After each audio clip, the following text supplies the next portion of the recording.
Whakatakateho ki te uru, whakatakateho ki te tonga. Kia makina kina ki uta, kia matara tara ki tai.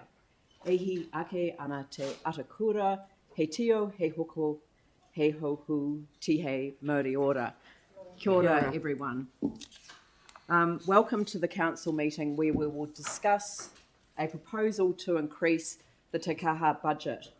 I will start with apologies and then I want to spend a few minutes on declarations of interest. We will then hear deputations. I will then move to item 5, Te Kaha multi-use arena budget increase and the 3 supplementary papers, consultation and submissions analysis, advice from the Te Kaha Project Delivery Board on the DNC contract, and the report on financial implications. We'll have presentations on each of them and I will allow time for questions on each paper.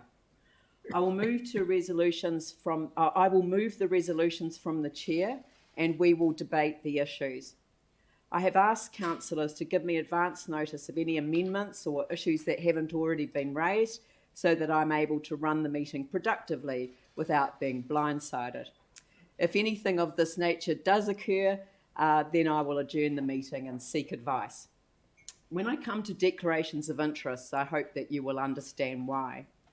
The last thing I want to say as we start the meeting is that this is not a straightforward decision to make. It's not an easy decision to make. We need to take into account, as councillors, of a range of factors, including the views and preferences of the diversity of the communities that we represent and their interests. We also need to take a sustainable development approach, which includes having regard to the well-being of people, communities and the environment, along with the reasonably foreseeable needs of future generations. This means we need to turn our mind to our strategic priorities and balance what can be competing interests. And we must each exercise our vote based on our assessment of how this represents the best interests of the district as a whole. That's Christchurch and Banks Peninsula. We need to respect each other's right to express our views, taking all these factors into account. I'm not going to accept any chipping today or any other behaviour designed to undermine anyone else sitting around the table. Everyone is entitled to be heard. We need to bring the best of ourselves to this table today. In fact, an appropriate phrase for today, I expect everyone to play the ball, not the player. Now, I'll move to apologies. It appears that I have none. And now I will move to declarations of interest. I have one declaration of interest, which actually has been very challenging. Let me make it clear that this is not a pecuniary conflict of interest, which has a clear legislative framework. Non-pecuniary conflicts of interest are governed by the common law rule against bias, and as far as non-financial interest goes, it fits within a category best described as a conflict of roles. In 2013, Councillor Tim Scandrett was one of 2 councillors appointed to be members of the then V-Base board. He remains the only councillor on the venue's Ototahi board. He was selected by his colleagues for his background in events management and has been able to make a valuable contribution on our behalf. On occasions, the issue of this interest or conflict of roles leads him to stepping back from this table for decisions that conflict with his role on the board. On other occasions, there is no conflict of role and he participates in making a decision, and both examples can readily come to mind. There is no question in my mind that there is not an actual conflict of interest. However, the decision we make today leads me to consider the issue of perception. Is there a perceived conflict? In this case, Venues Ototahi, as the ultimate operator of Te Kaha, has been integrally involved in the preliminary design process that has brought us to consider the DNC contract today. The perception that this role is in conflict with the decision we need to make today outweighs the absolute confidence that I have in Councillor Tim Scandrett's ability to meet his obligations around the table. Perception rules. Councillor Scandrett will not participate in the debate or the decision today, and if you'd like to step back from the table, I'll invite you to do so. I do want to comment more generally on the perception of bias or predetermination, which asks us to each consider whether we are seen to be bringing an impartial mind to today's decision. I have said councillors need to come to the table having absorbed all the relevant information with an open mind, which, as I've also said, is not an empty mind. It is natural to expect that we will bring our own experience and knowledge to the decision-making process, and it's true we may have had views about the matter before we have had the opportunity to consider all the relevant information. I say this because I'm aware that there has been a lot of public commentary about predetermination based on councillors' posts on social media prior to receiving the information we have in front of us today. When I ask each councillor to reflect on this question, I'm not saying that any of you are prevented from discussing issues and exchanging ideas with members of the public. In fact, that's to be encouraged. Nor are you prevented from promoting a particular view during debate around the meeting table today. We are not prevented from advocating opinions in public so long as we haven't indicated that we have already closed our minds before we even received all the relevant information. We are responsible for making decisions in the interests of the people and communities of this district, as I said, Christchurch City and Banks Peninsula.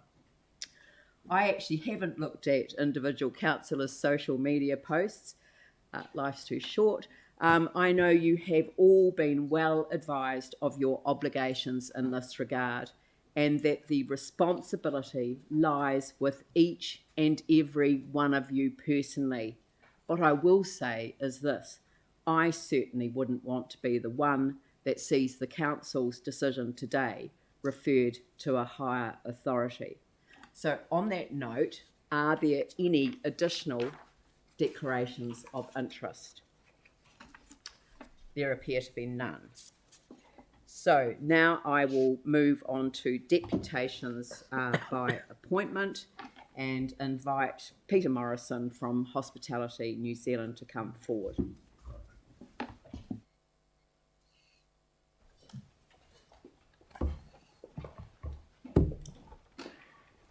Thank you, Madam Mayor. This is Nikki Rogers, our Regional Manager too, so it's a dual act. Nikki will start and I will finish for you. Good morning, everyone. On behalf of Hospitality New Zealand, the Canterbury branch, we'd like to start by just saying the Greater Canterbury area, we represent 510 members. All are fully supportive of our stance.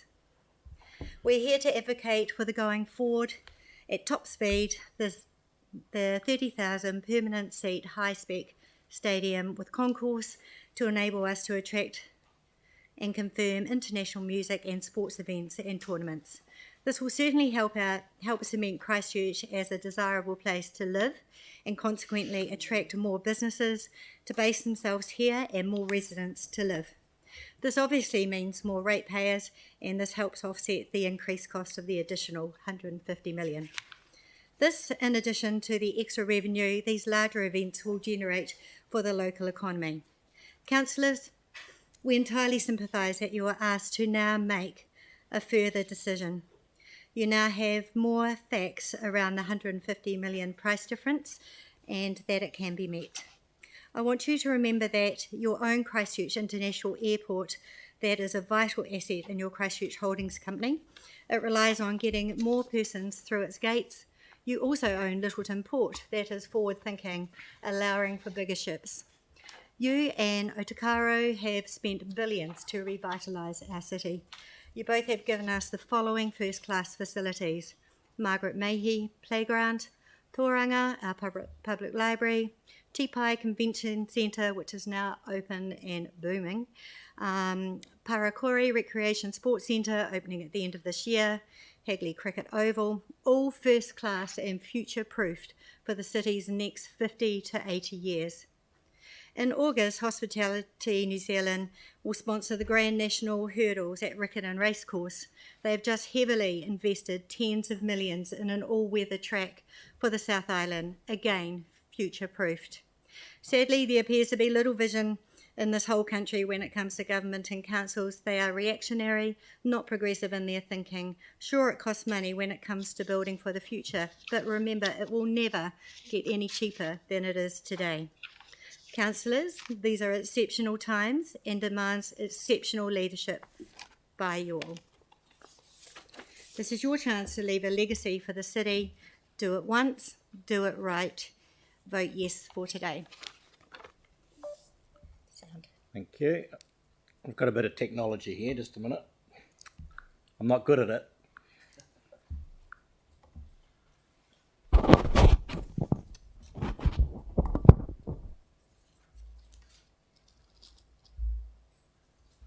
So luxurious. Oh, we don't So need that bit. decadent. Indulge in all new cuppity yogurt. Bit of, here we go.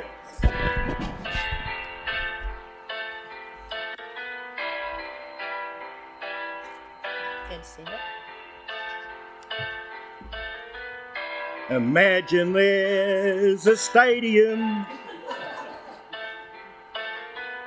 It's easy if you try.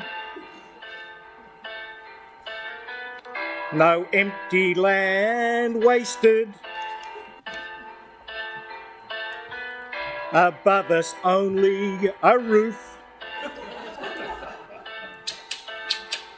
Imagine all your people living for today. And then you can all go da da da da. Imagine there's no politics. I wonder if you can. No need for businesses to plunder. A brotherhood of man. Imagine all your people sharing this with the world.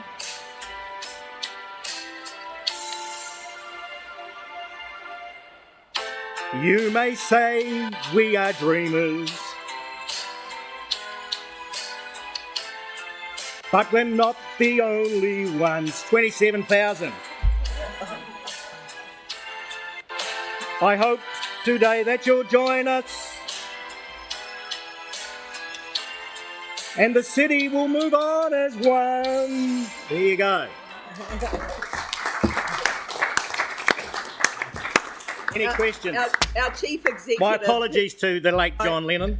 Our chief executive has had thousands, well, not thousands, 33 years in local government, and that was a first, and it's certainly the first karaoke submission. So thank you very much for appearing in front of us today. Certainly very effective. Thank you. Great. Thank you. The next is William Stewart.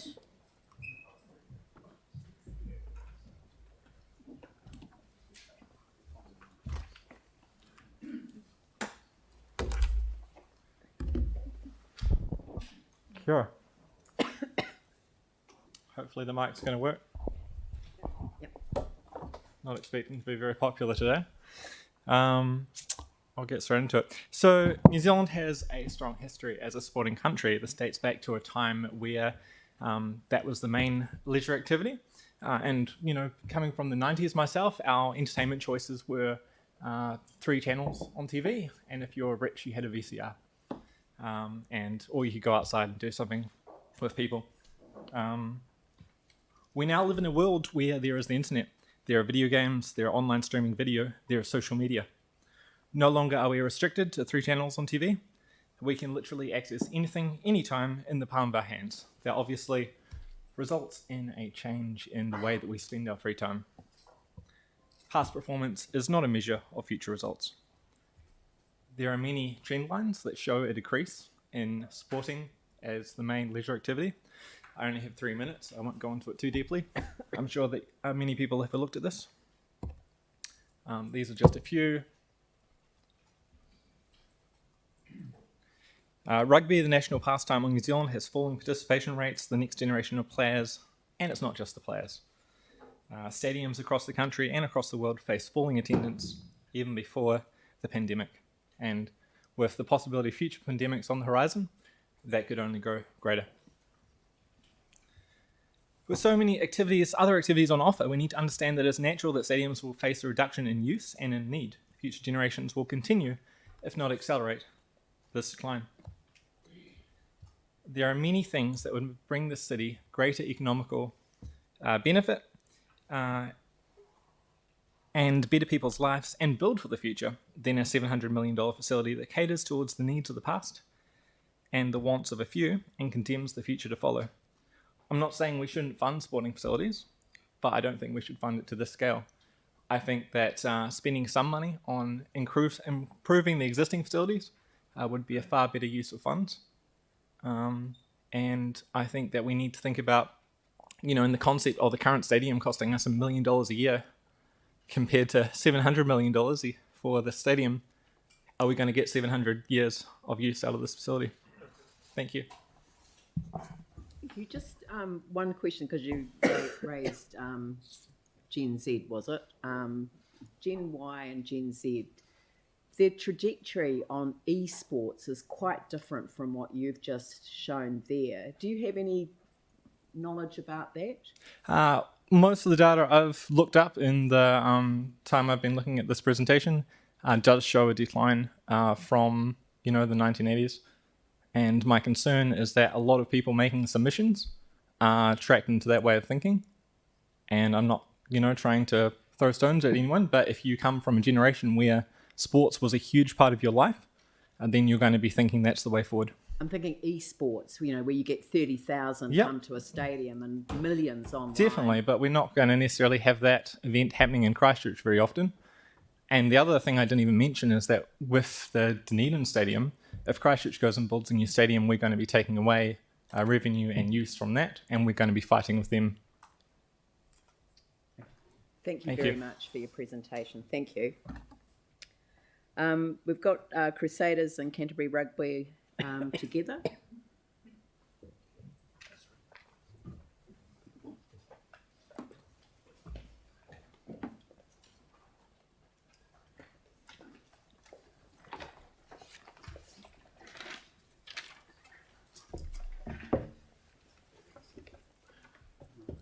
Kia ora. I'm Grant Gerald, Chairman of Crusaders, also Director of Canterbury Rugby Union.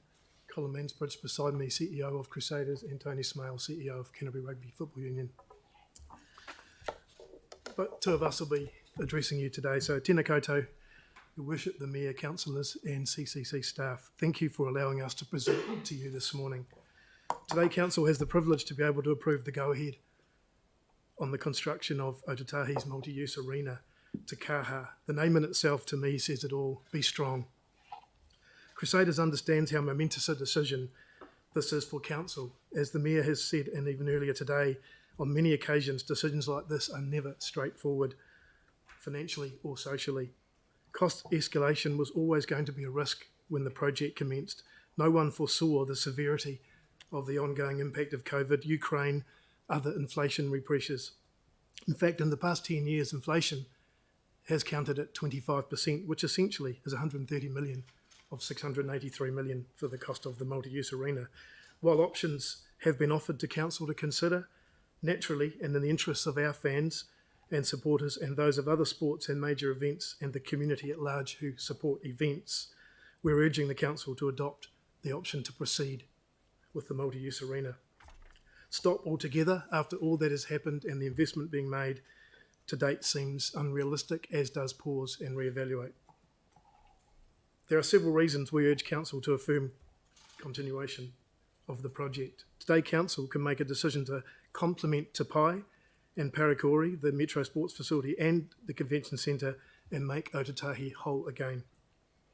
While Council's ownership of this project only stems from 2019, The concept of a multi-use arena has been around for a decade.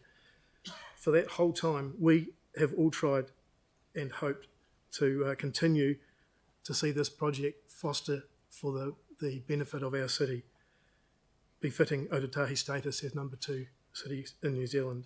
Both council and government's commitment to push on to complete the anchor projects has inspired businesses to remain committed to the city. Those businesses include us at Crusaders. In December 2019, Council approved, and in March 20, Cabinet endorsed Council's ownership of the project to construct the multi-use arena. Council has engaged a world-leading designer to design the arena, not just a sports stadium, but a multi-use arena. $683 million for a venue capable of hosting events all year round, designed specifically for multi-use and more than 200 events per year in mind, is likely to provide exceptional community value for decades to come, with massive economic and social payback. For a decade, Crusaders, noting now we have a new professional women's rugby team, Matatu, have held off looking for a rugby-only solution because we have appreciated the need to be part of the multi-use arena project. For Crusaders to survive, continue to beat our competitors and aim to be even better for our fans in the long term, we would benefit from being able to play Super Rugby and possible other international club competitions at the multi-use arena, and will pay our fair share to do so, as we have always done.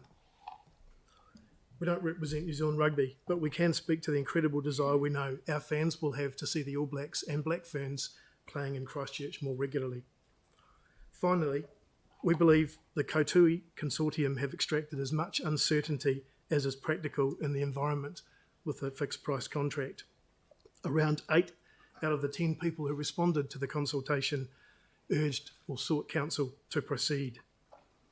My last point, when a number of us were invited by the Mayor to walk through the old Lancaster Park a few years ago pre-demolition, when a possible repair was touted, it wasn't the broken steel and the concrete that we all looked at, it was the fading memories of events that we and so many generations of people in this city have enjoyed that were being lost to the current generation that really hurt us. It was sad because the current generation was to miss out. As the leaders in our community, I'm sure we all felt, as I did then, that it is our obligation to do whatever we can to replace what we had so the next generations can experience the creation of special memories. We urge Council to proceed and entrust that you make the right decision to do so today that will enable Ōtautahi for generations to come to prosper. Kia kaha, ngā mihi nui, kia ora koutou, katoa. Thank you. Hi, my name's Tony Smale, Canterbury Rugby CEO, and with me today I have Fiona Smith, our Community Rugby Manager. Thank you for the opportunity to present on Canterbury Rugby support for a Canterbury multi-use arena, something I'm proud to do on behalf of our organisation's 15,000 playing members and 6,000 volunteers, all in the community game. We're aware Canterbury Rugby, or as you're aware, Canterbury Rugby encouraged all its members to exercise a vote when submissions opened, and we also encourage other significant sports to reach out to their members to have a voice. Not with a message on how to vote, simply that they should express their view on such an important Canterbury decision. We are supportive that it's a multi-use arena, have held that position since Canterbury Rugby were engaged around 2 years ago in the Stakeholder Consultation Group and Arena Design Working Group. We've been included alongside other sports like football and rugby league in any design requirements and see multi-user groups accessing the facility when it's built. The opportunity of what the multi-use arena will bring to the City of Christchurch is where the excitement actually kicks in for Canterbury Rugby's members. And there are 2 phases in a new multi-use arena, the sporting and the cultural. Phase 1 is world-class facilities to encourage national and international sports teams to our city. I can mainly present rugby examples of what we have at the moment. Women's rugby is compromised at our existing venue with only 2 changing rooms. Most venues can accommodate 4. Our Canterbury women's team will play twice this year at the stadium, once before the Black Ferns, once before our men's teams. Both occasions they'll have to leave after the game to have shower and change. Staggering after 10 years we can't provide those facilities. Christchurch hosted matches with the World Cup for Women of Cricket at Hagley Oval, and Christchurch wasn't selected to host any games in the World Cup of Rugby being played this year, and will only be a training venue, no games for the World Cup women's football. That's the effect our current stadium has. Isn't truly fit for international, can't deal with female sports, and the city's losing the opportunity of major events. Phase 2 of the arena is what most citizens want. It's genuinely exciting. We need to re-establish our cultural and wellbeing heart in Christchurch. The city needs a firm heart, and the last of the 5 anchor projects is that a Canterbury multi-use arena. 5 anchor projects were envisaged in a reborn city as they all complete each other. I reference Lancaster Park, the concerts, the sports events, the cultural events. Who is hosting those memories that are coming from the present stadium? The Mayor herself, in reopening Lancaster Park a few weeks ago back to community, spoke of the experience and memories etched in her life. I moved a young family 20 years ago here to Christchurch, and a major factor was the international experiences, lost after 10 years. Before living here, I travelled 8 hours in a car for weekends to see Tina Turner, U2 and major concerts. It was pretty awesome. Everyone from the South Island will come here. That's what happened. Most people in Christchurch have those memories, and a major venue draws people from all over, and one with a roof is a major draw card for promoters. We've been missing events for 10 years that shape people's lives. Been a generation already that have missed out. Our city, our province, our children and their children deserve a multi-use arena with a roof that puts Canterbury back on the map.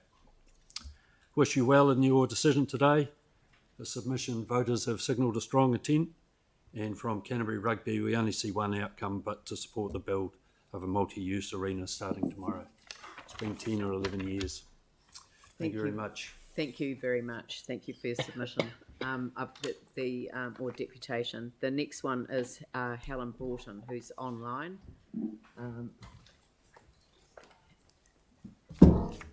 Thank you. Am I there, Leanne, or not? Yes, you are. Oh, thank you. I have 3 minutes.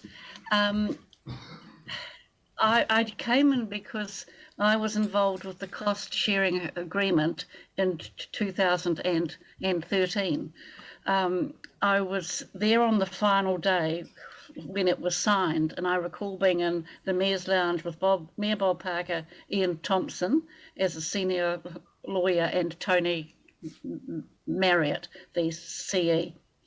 So we were involved in the detail of the cost sharing agreement. But I do want to stress that when it came to council the previous week, some people were anxious about the stadium, and we were told very clearly by central government, who at that stage had more control over the city than they have now. We were told very clearly that we took all the anchor projects. We couldn't pick and choose. So I think it's really important today to recognise that.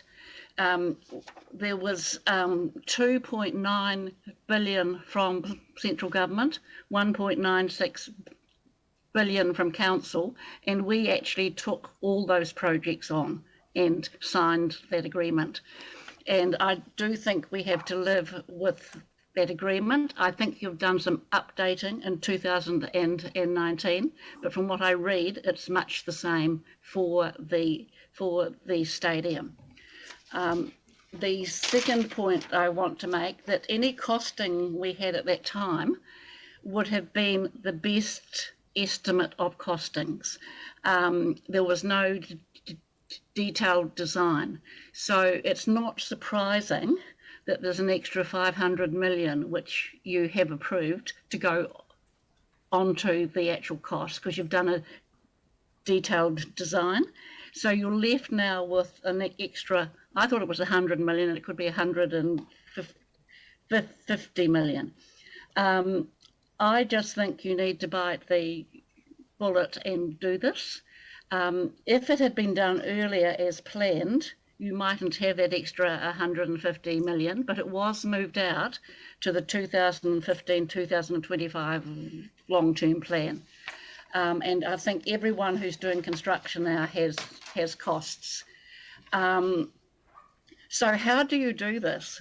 I am very strong on the fact that it should be a targeted rate, and I think it should be a targeted rate across neighbouring councils.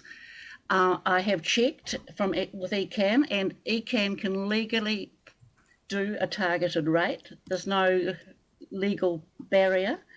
I'm not sure that they would get support for that, but it can be done.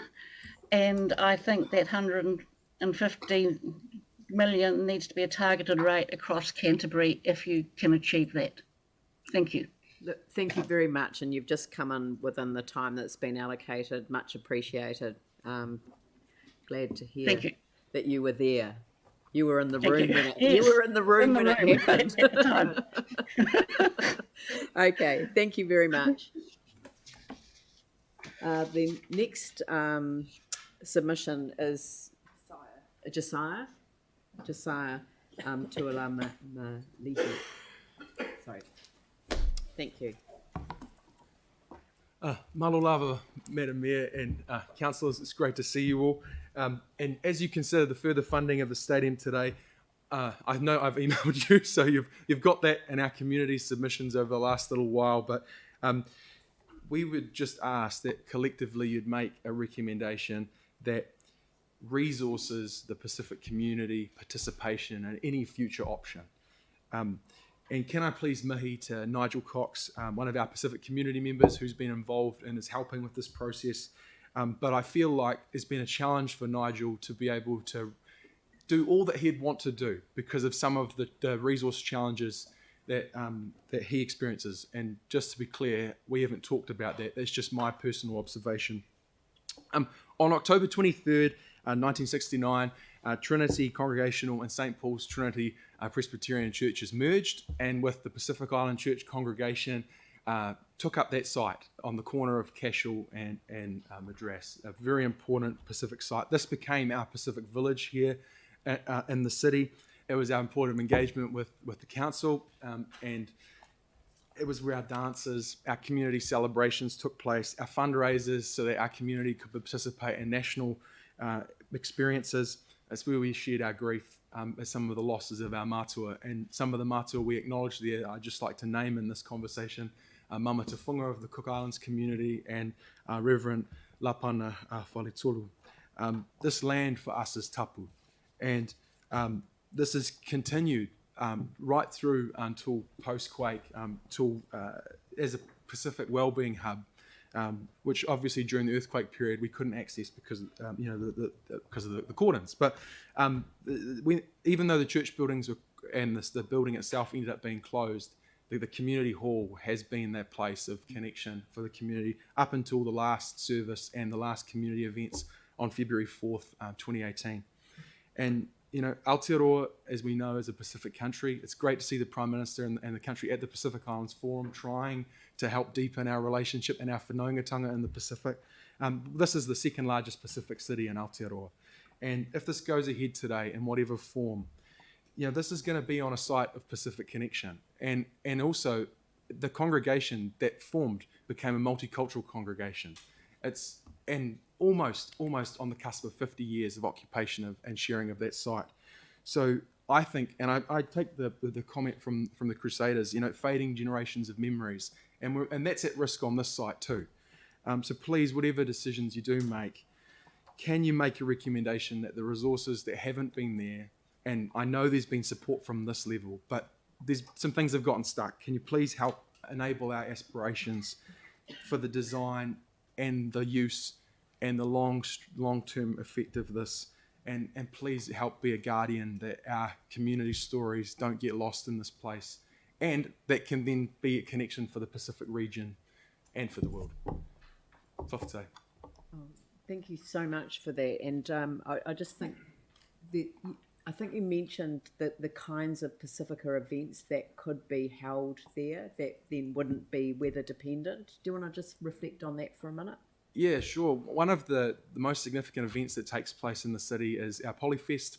It's been great, and thank you all for those of you who come. And that's been hosted in the east and the red zone land, which has been a great activation of that space. But one of the aspirations I've had for a long time is that in the heart of our city, that our community would be participating and activating the central city. And as a site with this significance, that could be an important use. There's also our community markets, our Pacific League series, which is run in Hoonhay, that communities probably wouldn't want to relinquish some of those things, but there is opportunities that with this whakapapa of this site, if honoured, there's flow-on benefit and belongingness implications. That's great. Look, thank you very much for your presentation this morning. It's very helpful. Thank you. Thank you.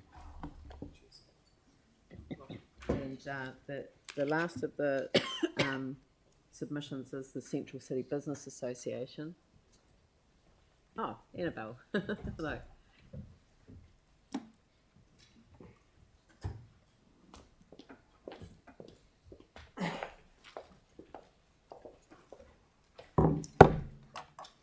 Good morning, everyone.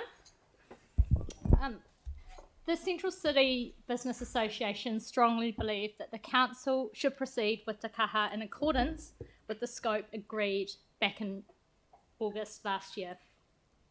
It's time for the council and the councillors to show leadership, be decisive and aspirational, and recommit to kahaha without further delays.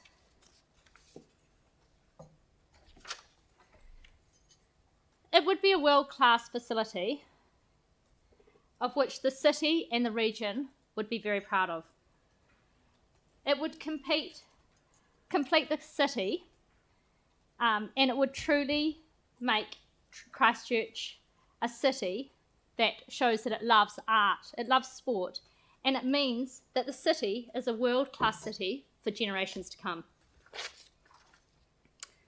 We are the second biggest city in New Zealand, and we are the biggest city in the South Island. Without the completed multi-use arena, it would mean missed opportunities for the city, and the region will be left behind. Events and concerts will just go elsewhere. Canterburyans won't be able to attend events and concerts in their own city. And it would mean that we would be able to have a large number of visitors in our city and our region. The multi-use arena has been promised to the people and the businesses of Christchurch. Christchurch landowners have invested in developments. International, national and local businesses have committed to the central city with the promise of a multi-use arena.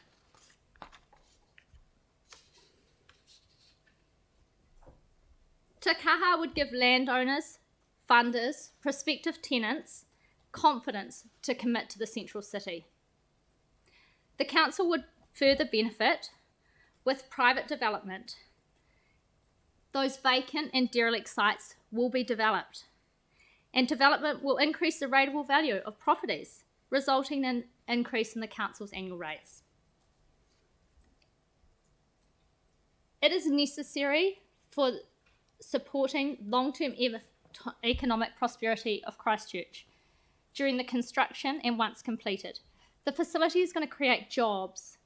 It's going to support economic activity in Christchurch and in Canterbury.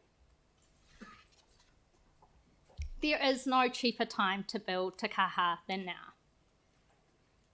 And there is government funding in place to support the cost of the project. We strongly believe that the only viable option for the council is to proceed with the project as approved back in August last year. The people have spoken, with over 12 times as many people submitting on Te Kaha compared to the $10 billion long-term plan. The numbers are there. The options to pause and re-evaluate the stadium or to stop it are not viable options. So on behalf of the members of the Central City Business Association, my staff, my customers, my children and the future generation of Cantabrians, we urge you to show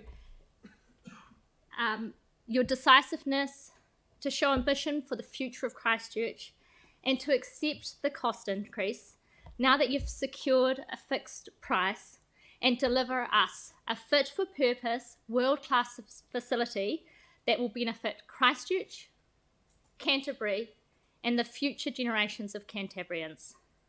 To make any other decision, including deferring the decision until after the local body elections, would put the project at risk. It would put the future of Christchurch at risk. We need a world-class stadium for our world-class city.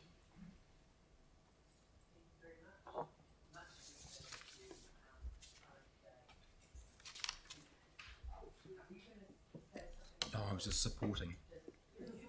I can speak. Hand holding.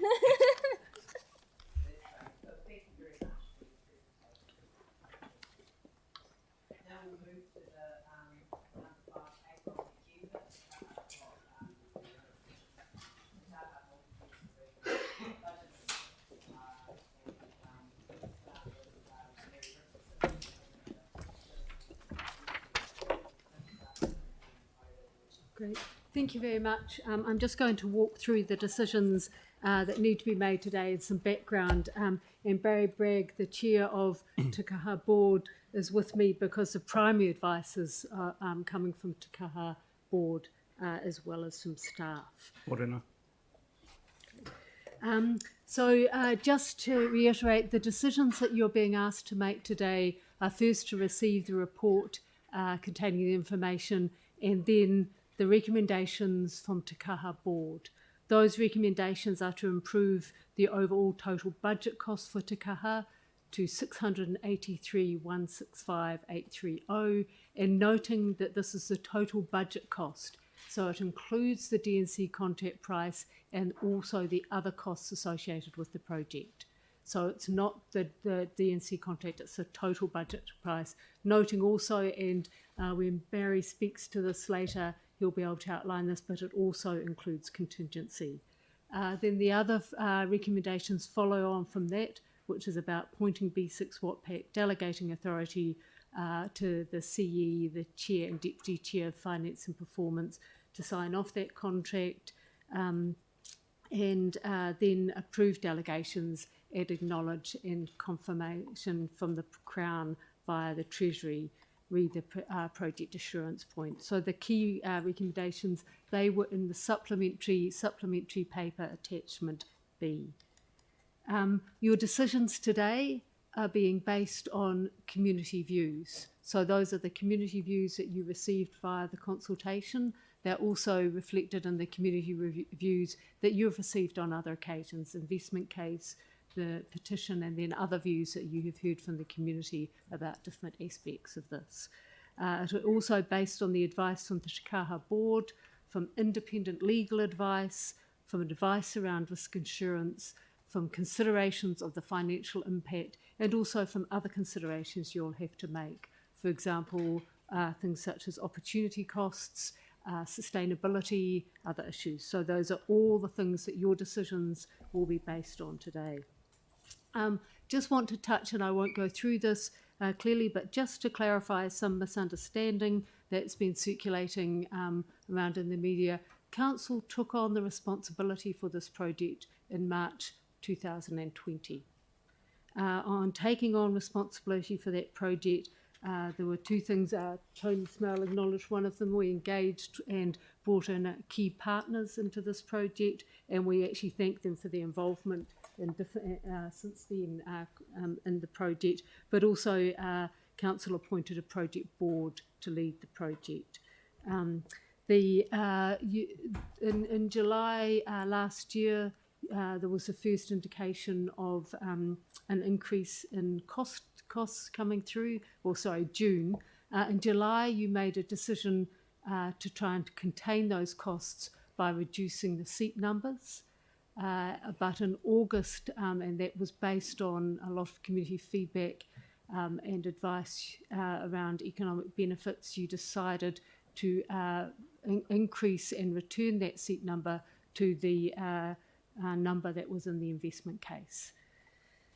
At the time of making that decision, the report and the advice that was in the public arena, so it was known to the public as well as the council, there were risks associated and cost pressures and a lot of unknowns because of the global situation. I won't read through those, but quite detail about the risks that were associated in terms of price increases resulting from COVID and other international issues, and also around unknown risks. So they were known at the time, and since then the chair of the board in the briefings has advised you of those pressures coming on and which risks were going to be realised. So that since December in particular, there have been warnings from the board around those price increases. It wasn't though until May that the full quantum of that was realised when the submission came in on the DNC contract. And then at that point, Council was received legal advice that it should seek community views before making a increase in the budget. And that is, I know you as councillors know that this is a requirement that you have under the Act, but sometimes members of the public don't know this, that council decisions are bound by the Local Government Act and other bits of legislation. That legislation says that a local authority must consider in the course of decision making the views and preferences of people likely to be affected and with an interest in the matter. And so that's why you went out to consultation and instructed staff to proceed with that. That consultation started on the 10th of June and went through to the 5th of July. We went out with 3 options, and you'll get a report on the outcome of that consultation. You were briefed about it the other day. It's been in the paper, but we will also have another briefing from the research team from Council who did that analysis. So it was done from people that were experienced in analysing that quantum of feedback, but completely neutral as well. In tandem to that consultation, Te Kaha board continued to negotiate with B6 WAPAC and undertake due diligence around both the contract and the costings. And you will be hearing from Te Kaha around that and the details of that today. Also, at the same time, work was done around financial modelling, and again, you'll be hearing about that and we'll have papers around that, around what the impact that would have on rates and headroom, and also modelling around at which stage in now this new submission costs would be incurred and when the money would flow through, and that is reflected in the modelling that's been done by the CFO. Also, just that you're aware is that council staff and Te Kaha have also responded to a range of information requests. And when I say a range, an overwhelming range of information requests that have come in both from the media and from councillors. So councillors have actually done a lot of due diligence around this as well. So as well as the information that you have had in reports, you have sought further advice, and so just that also the public are aware and you're aware there's been a lot of due diligence done by councillors around this, seeking further advice, further clarity and what have you. And also we do want to even acknowledge the media who have actually made sure the public are aware of this, and through seeking the amount of information they have sought from us, which we are grateful for, because that has meant that the public are informed about the decisions that are being made and are well aware of what's going on. So it has certainly been well traversed, and there's been a lot of due diligence around that. Today we will walk through and give you another chance to reconsider that information that you have received and ask further questions. So what we will walk through today is the consultation report from our research analyst or research team. We will then Te Kaha board and staff and Venues o Tatahi will be able to walk through and provide information around their report and their recommendations. and give some further information. And then we also have the independent insurance manager, who is the insurance manager for Treasury as well as the board and council, will be available to answer any questions or clarify anything further to what was briefed to you on Tuesday. And we also have the independent legal advice from Simpson Grierson. And then also move on to the CFO giving advice around the financial implications. We've outlined that in detail just again to give you and the public confidence that this work has been checked and the councillors have done their due diligence and actually relied on multiple sources of information before you make your decision, and you have verified the information and got an external experts and advisors to verify this information so that you can have confidence in making whatever decision you come to today. So that's it. Thank you very much. That's a very good introduction overview of how the day will proceed. So thank you very much. And I'd now like to invite the consultation presentation, Amy Martin, Ashley Hamilton and Chris Jamison.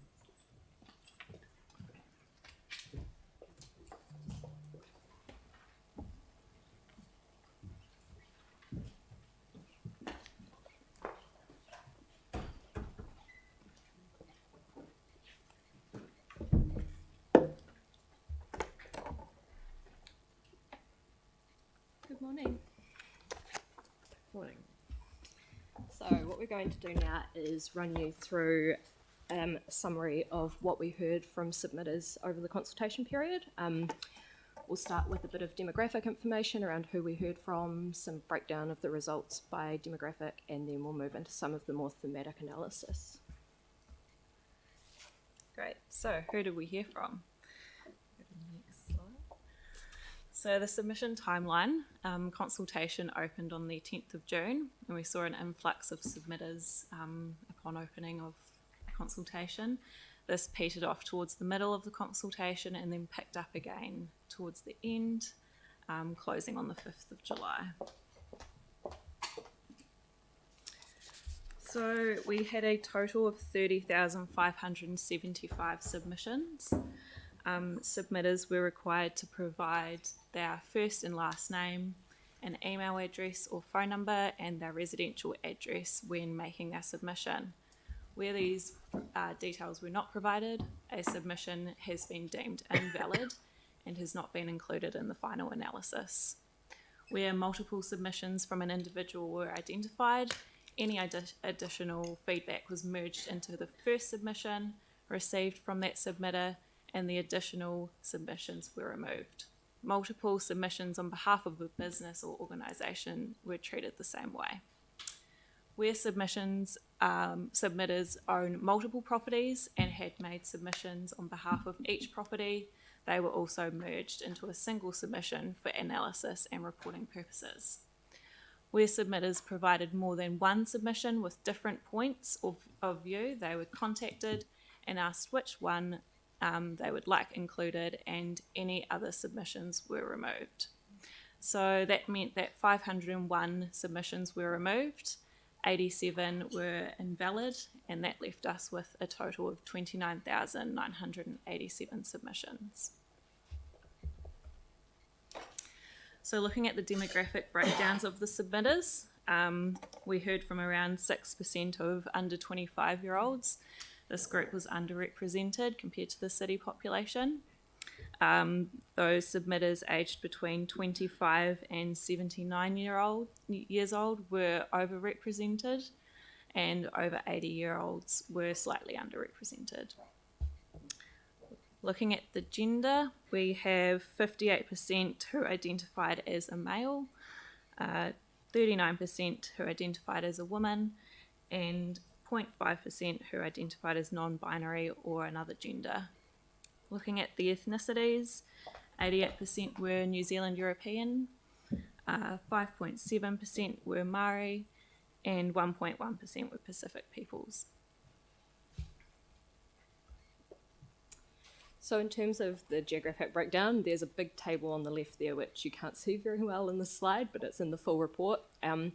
It's just showing that around 87% of submitters were from Christchurch City, 7 were from Selwyn District, 4 from Waimakariri, and then under 1% for the other TAs across Canterbury and the rest of the areas that we heard from. In terms of the ward split, it was actually a pretty good range across the city. There was some who were slightly underrepresented, some who were slightly over, but nothing dramatically different to those city splits. So moving on now to what submitters want us to do.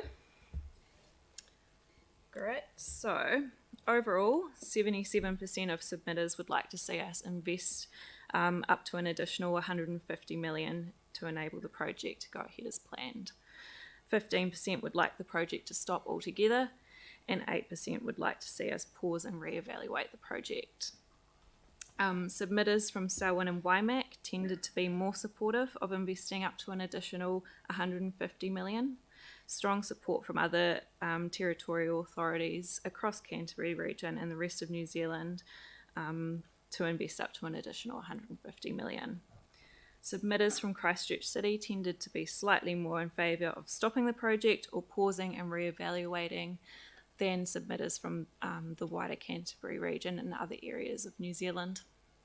And the Christchurch number is just slightly under the number for all submitters at 75%.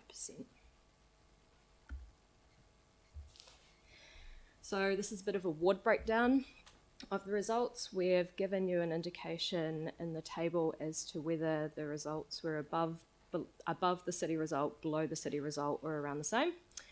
Submitters from the Central, Coastal, Hallswell, Hornby, Riccarton and Waimarie wards tended to mirror the citywide results. Those from Burwood, Fendleton, Harewood, Innis and Papanui tended to be more supportive of the whole sample of investing up to an additional 150 million. Submitters from Banks Peninsula, Cashmere, Heathcote, Linwood and Spraydon wards tended to be the least supportive of investing the up to an additional 150 million. It's worth noting as well that less than half of the submitters from Banks Peninsula think that we should invest that additional money, so Banks Peninsula was significantly below the city result. So looking at the demographic breakdowns of the submissions we received and the results. So submitters under the age of 24 years and aged between 35 to 49 were more likely to say that we should invest up to an additional 150 million. Beyond here, support tends to decrease with age.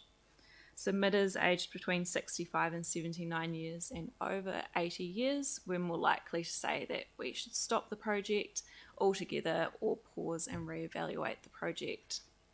Submitters who identified their gender as male were more likely to say that we should invest up to an additional 150 million. Submitters who identified as female or non-binary were more likely than males to say that we should stop the project altogether or pause and reevaluate the project. So the ethnicity breakdowns. Submitters who identified their ethnicity as New Zealand, European, Maori and Pacific peoples tended to be more supportive of investing up to an additional 150 million to allow the project to continue as planned.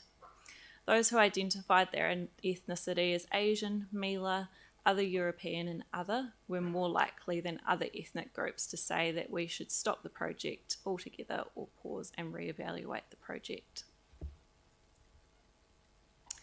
Looking at the organisations now. So the majority of organisations at 86% tended to support investing up to an additional 150 million. Positions were particularly prevalent among organisations in the construction, hospitality, events and entertainment, investment and property developers, retail and sports categories.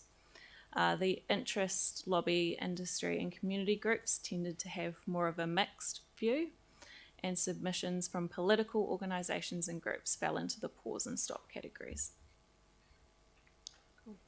So now we're going to move into some of the thematic analysis which we do from the comments provided by submitters. A bit of context, we did some pre-sorting of these with how we designed the forms. So submitters were sent to essentially 3 versions of the same question to help us pre-filter them. And from there, we're able to apply thematic coding to them and provide you with this analysis. So first up, the people who would like to invest up to 150 million to enable the project to continue. It's probably not surprising that one of the big themes here was just get on with it. Just get on and build it without any further delays. There was a feeling from them that further delays will end up costing us more and it isn't going to get any less expensive to build. We're New Zealand's second largest city and we need a world-class arena. There was a sense from these submitters that residents deserve this after the earthquakes and the other disruptive events that have happened in Christchurch over the last decade. They're fed up with missing out on large events because of the shortcomings of the temporary stadium at Addington and the unpleasant experience that provides for spectators. Some have just simply stopped attending events at the Addington Stadium because of the current experience. And they believe that it would help attract people to live and stay in Christchurch, would bring employment and vibrancy to the city, and in some cases bring global exposure to Christchurch. They did talk about the financial impacts and funding options. Some recognised that the covered arena would come at a significant cost to the city, but thought that we should proceed and get on with it regardless. Those who addressed the rates impact were prepared to shoulder an increase in rates in order to fund the additional costs, if that's what it takes to get the facility built. But they did provide suggestions on how we could help mitigate the costs, which included selling naming rights, asset sales, ticket surcharges, funding campaigns, and other sponsorship opportunities. Some thought that the government should be approached for a larger contribution, while others suggested that perhaps some sporting bodies could contribute towards the build. There were suggestions about either deferring or diverting money from other projects and purposes, including cycleways and the cathedral. And there was a feeling from these submitters that the facility will be a regional asset, not just an asset for Christchurch, and that they would like to see a contribution from neighbouring TAs who will also benefit, and potentially the wider Canterbury as well. In terms of the benefits that these submitters talked about, they're sick of having to travel to other cities for events and would prefer to spend their money locally, which they can't do at the moment. They feel that it will bring employment opportunities and vibrancy to the city, as I mentioned before, and benefits for many local businesses. They feel we're currently missing out on the economic and social benefits that a facility such as the arena would bring to the city. And there's a sense from some that it will pay for itself over the long term, particularly given the economic and social benefits, which they feel outweigh any long-term debt burden. There's a sense from them we should accept the costs of the project as we do with other council facilities, which are not expected to make a profit, and the key example there was swimming pools and libraries. And some younger submitters pointed out that the arena would be a reason for them and their peers to stay in the city and could be a draw card for others to move here. And again, just that a small number pointed out that the arena will likely bring international exposure for the city. Moving on to the submitters who wanted the project to stop altogether. Again, probably unsurprising that the key reason was the financial impacts. They were concerned about what this would mean and feel that the cost and debt burden associated with the project is just too high to justify. There are questions whether a period of financial and economic uncertainty like the one we're in now was the right time to be embarking on such a large capital project. There was concerns around the impacts on low-income households and that they would likely be hit the hardest by the financial impacts around rates, but attending events at the arena would largely be out of reach for these groups as well. And there were concerns that this would not be the last cost blowout that we see for this project. Some of these submitters said that they just thought the project was a waste of money and the city will end up with a white elephant that sits idle and empty for a lot of time. And there were concerns that it doesn't stack up in terms of return on investment and cost-benefit ratios, with some suggesting that if it was put through a rigorous cost-benefit analysis, the project would not survive the process. There was some feedback around priorities from the STOP submitters. A sense that for many this project isn't a priority and there are other issues, challenges and needs that should be addressed first. The key areas brought up were the basics, things like transport, water infrastructure, community wellbeing projects, health, education, housing. They expressed concerns that some of the ideas that have been floated to help fund the additional investment that will be required, and generally they didn't want to see us selling assets or diverting or deferring funds from other projects to enable this. Some had concerns around the climate change and environmental impacts that the project would have, and there was some comments that perhaps it's incompatible with our climate change goals and commitments. And although it was highlighted as not really being a feasible option in the consultation information, there was still some comments from these submitters that they would like to see us explore upgrading the current Orange Theory Stadium. They also commented on attendance, capacity and location. So there was concerns from these submitters about our ability to regularly fill an arena of 30,000 seats to full capacity, and they noted already declining attendance at events, which they consider as likely to continue as people adjust to new ways of living and consuming entertainment. Some feel that we will struggle to attract major events even with a stadium of 30,000 people, 30,000 seats, and that there's still a need for us to compete for these events. So is there any value in building an arena that, for the sake of a few events each year?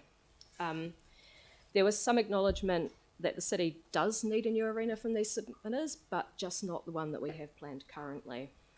They want us to revisit the overarching purpose and what the city really needs as opposed to the arena that we're building in light of public pressure. They had concerns around the central city location being potentially not the most appropriate place for this development. They were worried that the structure would be dominant and overbearing, particularly in the context of the residential neighbourhood around it. There was also concerns around the transport connections and links and congestion in the area around the planned site. And they highlighted that it may actually end up having a detrimental impact on activation in this area of the city when it's not being used, and probably wouldn't bring day-to-day activation and life to the central city. And finally, our pause submitters. So it's worth pointing out there wasn't as many of these submitters, but there was a lot of breadth in the things that they talked about in their submissions, and you'll notice that as I go through this. Funding and financial implications, again, as with the STOP group, was a big one, and they had concerns about the ongoing costs associated with the arena, both the capital and the operational, and that it would represent a further increase to rates at a time where households are already under significant pressure, and there were fears from some that the cost of living in Christchurch could become unsustainable. Many thought that ongoing demands on ratepayers to fund projects such as this was becoming unreasonable, and the council needs to live within its means as ratepayers are required to. There was a sense that ratepayers have been asked for a significant contribution towards a facility that only a few will see benefits from, and there were concerns that the ongoing operational costs, on top of the increased capital costs, and the long-term impact of debt, particularly on rates. There were some who were worried about the opportunity cost of other projects that we may need to forgo if the arena goes ahead, and some raised concerns that funding the arena would lead to reduced levels of service in other areas and to services that residents value. There was a feeling that Christchurch ratepayers and residents should not be solely responsible for funding the build of the arena, and again, as with the other group, they'd like to see investment from Greater Christchurch or the wider region, and would also like to see contributions considered from certain sporting groups and organisations who would get benefit from the arena. Some supported a user pays approach as well. In terms of benefits and priorities that these submitters talked about, there were some concerns as to whether the city will see enough return on investment to make the project viable, similar to that STOP group, particularly in the context of needing to invest up to an additional $150 million in the project. They want us to revisit the investment case and feel that we should be doing our homework in ensuring that there will be enough benefits, both economic and social, returned to the city and ratepayers to justify any additional investment. They pointed out that there is mounting evidence that points towards arenas and stadia not being sound economic investments and that it is common for them to lose money, and suggested that perhaps the level of funding should be revisited and funded in some way that is proportional to the benefits that the city is likely to see. They also pointed out that they were concerned that the investment case has not been reviewed in the light of the ongoing costs, and feel that there are other priorities that we would be better to spend that level of money on. Again, primarily back to the basics that I talked about before. There was some sense from some of them that the arena is a luxury item, and there are more pressing issues, needs and challenges that the city is facing, and that investing in that arena would come at the detriment of other projects, activities and services that residents value. There was a lot more feedback from these submitters on the design and design elements, and a desire from some that we should pause and take another look at the overarching purpose of the facility and ensure that we're going to invest in and deliver the facility that the city needs. Again, they felt that there was a need to go back to basics and scale back anything that is a nice to have or non-essential. There were concerns that we were going to end up with a facility that is much bigger than the city really needs, with some noting that they feel it's inappropriate to build an arena of this size for the sake of 1 or 2 events a year. Again, similar to that stock group. They feel in some instances that building a smaller arena is more likely to be regularly at capacity would actually lead to a better atmosphere at events, not just the few big ones that we might get to fill the arena each year. There was questions around the value of a full roof, and they feel that the facility could still be successful without this element. They were concerned about the additional costs associated with it, and others highlighted that a lack of a roof is not a barrier to concerts and other similar facilities and stadia around the country. In terms of the uses, timing and location, they were concerns that by trying to provide a multi-use facility that ticks every box, we may end up with a facility that delivers a mediocre experience across a range of uses, and that perhaps we should focus on building an excellent facility for the needs that we have. There were questions from these submitters about the relationship that the arena would have with our other facilities across the city. Pai and the town hall were some common examples, and whether adding another multi-use facility would essentially be robbing Peter to pay Paul. They were concerned that the needs of some groups were being prioritised more than they should be, particularly when they're not planning on making any financial contribution to the development of the arena. And there was a desire again to reevaluate whether now is the right time to be progressing with this project, particularly in the context that I talked about before. There were questions, could we stage the project? And they suggested that we could focus on delivering what the city needs right now, essentially a live sports venue was their feeling, and that aspects such as a roof and or additional seating could be completed in the future. There were some suggestions that we should reconsider the location, and Lancaster Park was floated by some submitters, but others thought that we should continue to utilise the land and in some cases the existing stadium at Addington. They also had concerns around the ground condition of the proposed site and the visual impact that it would have, again, on the residential neighbourhood around it, connections with transport links and potential conflicts with neighbours. And finally, we've popped this one in here because it was a theme that didn't come up in the other groups as much, and that's taking a South Island approach. So they raised that taking a South Island focused approach and building a facility that would complement the stadium in Dunedin. They feel that having 2 facilities of a similar size and functionality in such close proximity will lead to us competing for the same events and put the success of both facilities in jeopardy, and support taking a South Island view and approach when deciding on the size, scale and functionality of the facility in Christchurch. Great, so these last few slides will just talk you through some subgroup analysis. That's where we identified some key groups and looked at some key themes that came up in the submissions. So the first group, the Greater Christchurch and Canterbury submitters, there was strong support for investing up to an additional 150 million. They share the feeling that we just need to get on with it and that the region deserves this facility. They highlighted that the longer we leave it, the more it will end up costing, and highlighted that it will be an asset not only for the city but for the wider region. Some submitters indicated that they feel it would be appropriate for the wider Canterbury region to contribute to the costs. That was approximately 11%. Around 36% of submitters from Selwyn and Waimak districts who did not signal that they think other areas should contribute actually reported living in Christchurch City. Those who wanted to stop the project tended to feel that we do not need an arena of the size and scale proposed, and that there would be better uses for both the land and the money. There was reluctance from some of these submitters to contribute financially. Submitters who would like us to pause and reevaluate the project provided a range of feedback, which covered topics such as the financial impact and funding options, the type of facility the city and wider region actually needs, and the need to still pay bid fees to secure large events. Generally, these submitters did not support contributions from outside of Christchurch. Another subgroup we looked at were young people aged between, under 25. Generally, young people were supportive of investing up to the additional 150 million. Submitters between the ages of 18 to 24 were the most likely to support investing up to an additional 150 million out of all age groups. The feedback covered a range of opinions and issues and highlighted that we have missed out on experiencing the large events that venues like this bring to a city.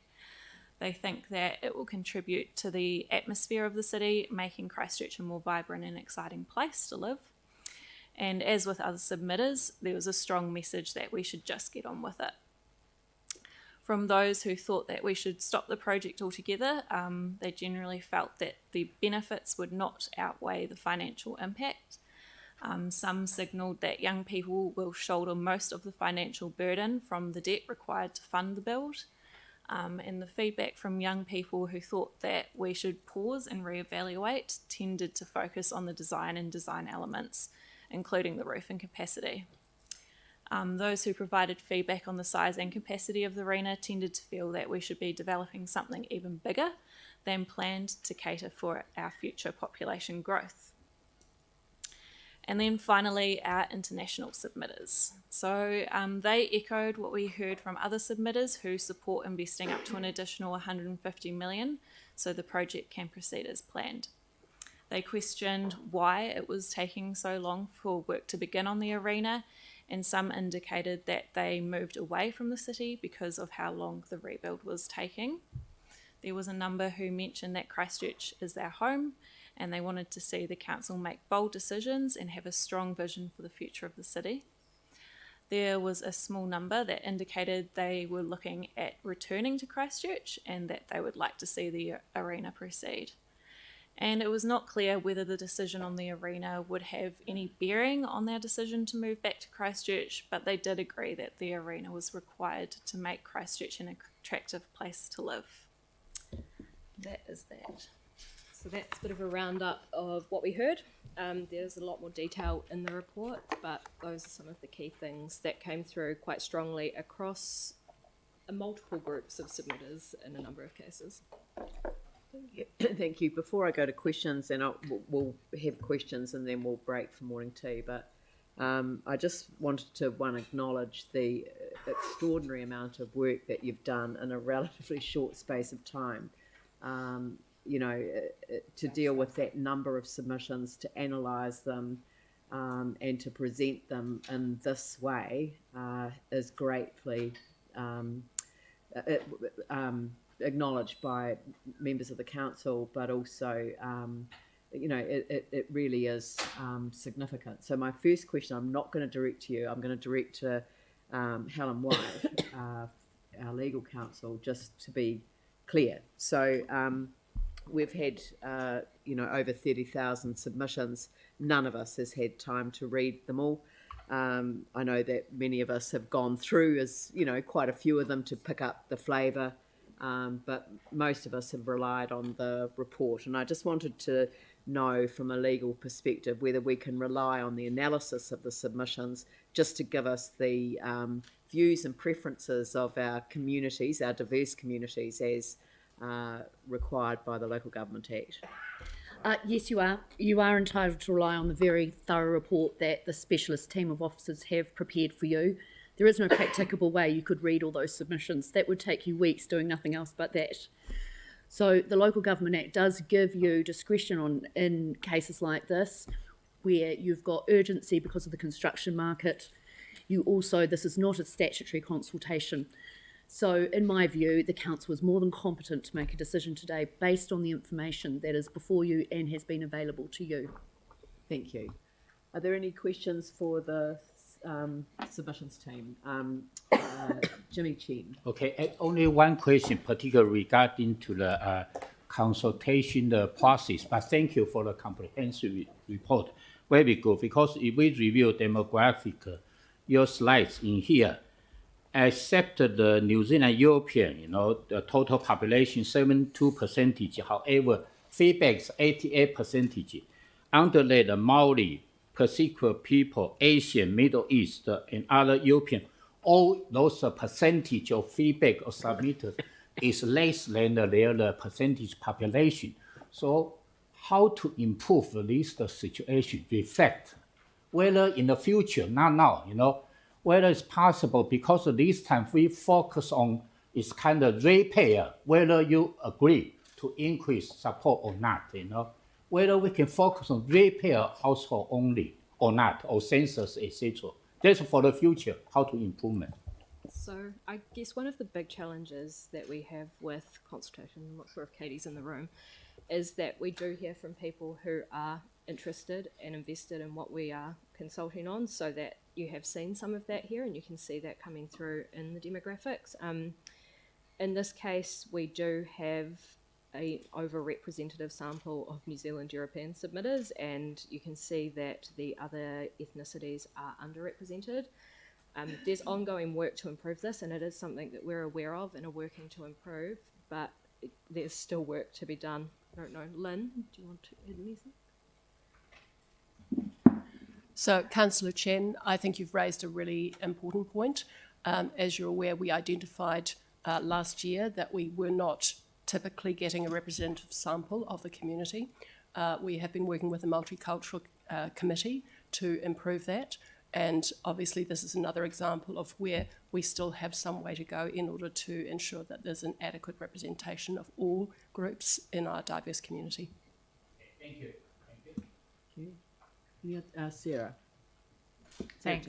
Just following on from that, how does this compare to a, sort of when it comes to demographics, to a, not just to the population, but to our normal consultations? Yep. So one of the standout ones here is the gender split.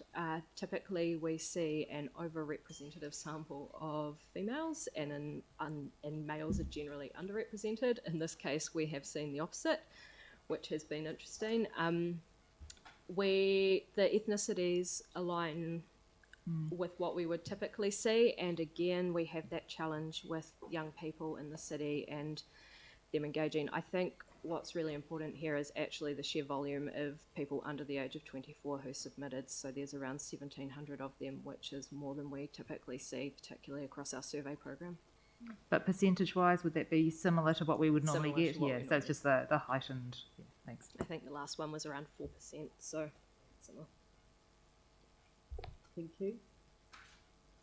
Anyone else? No. Look, thank you very much, and again, much appreciation for the amount of effort. I know it was kind of day and night and over weekends, so it really is appreciated. It does enable us to make a decision today that you've undertaken all that work, so I hope that you can see that it's been truly valued by your council. So thank you very much. No worries. Thank you. And on that note, at 11:25, I will take the morning tea adjournment. And I think I'll just give you 15 minutes because that'll give people time to go and get themselves a cuppa of some sort. So if you'd be back here at 11:40. Thank you.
you, everyone. If you could resume your seats, and we have the Te Kaha Project Board in front of us.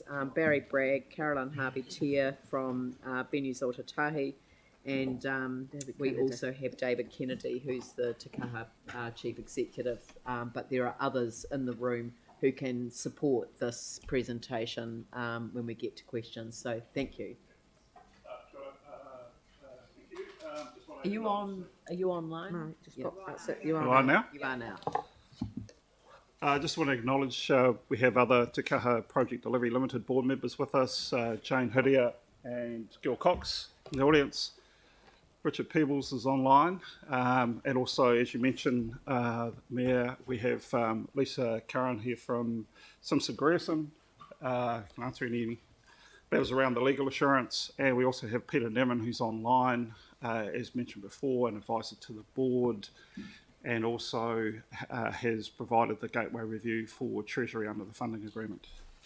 Okay, so just want to do, might have gone the wrong way here.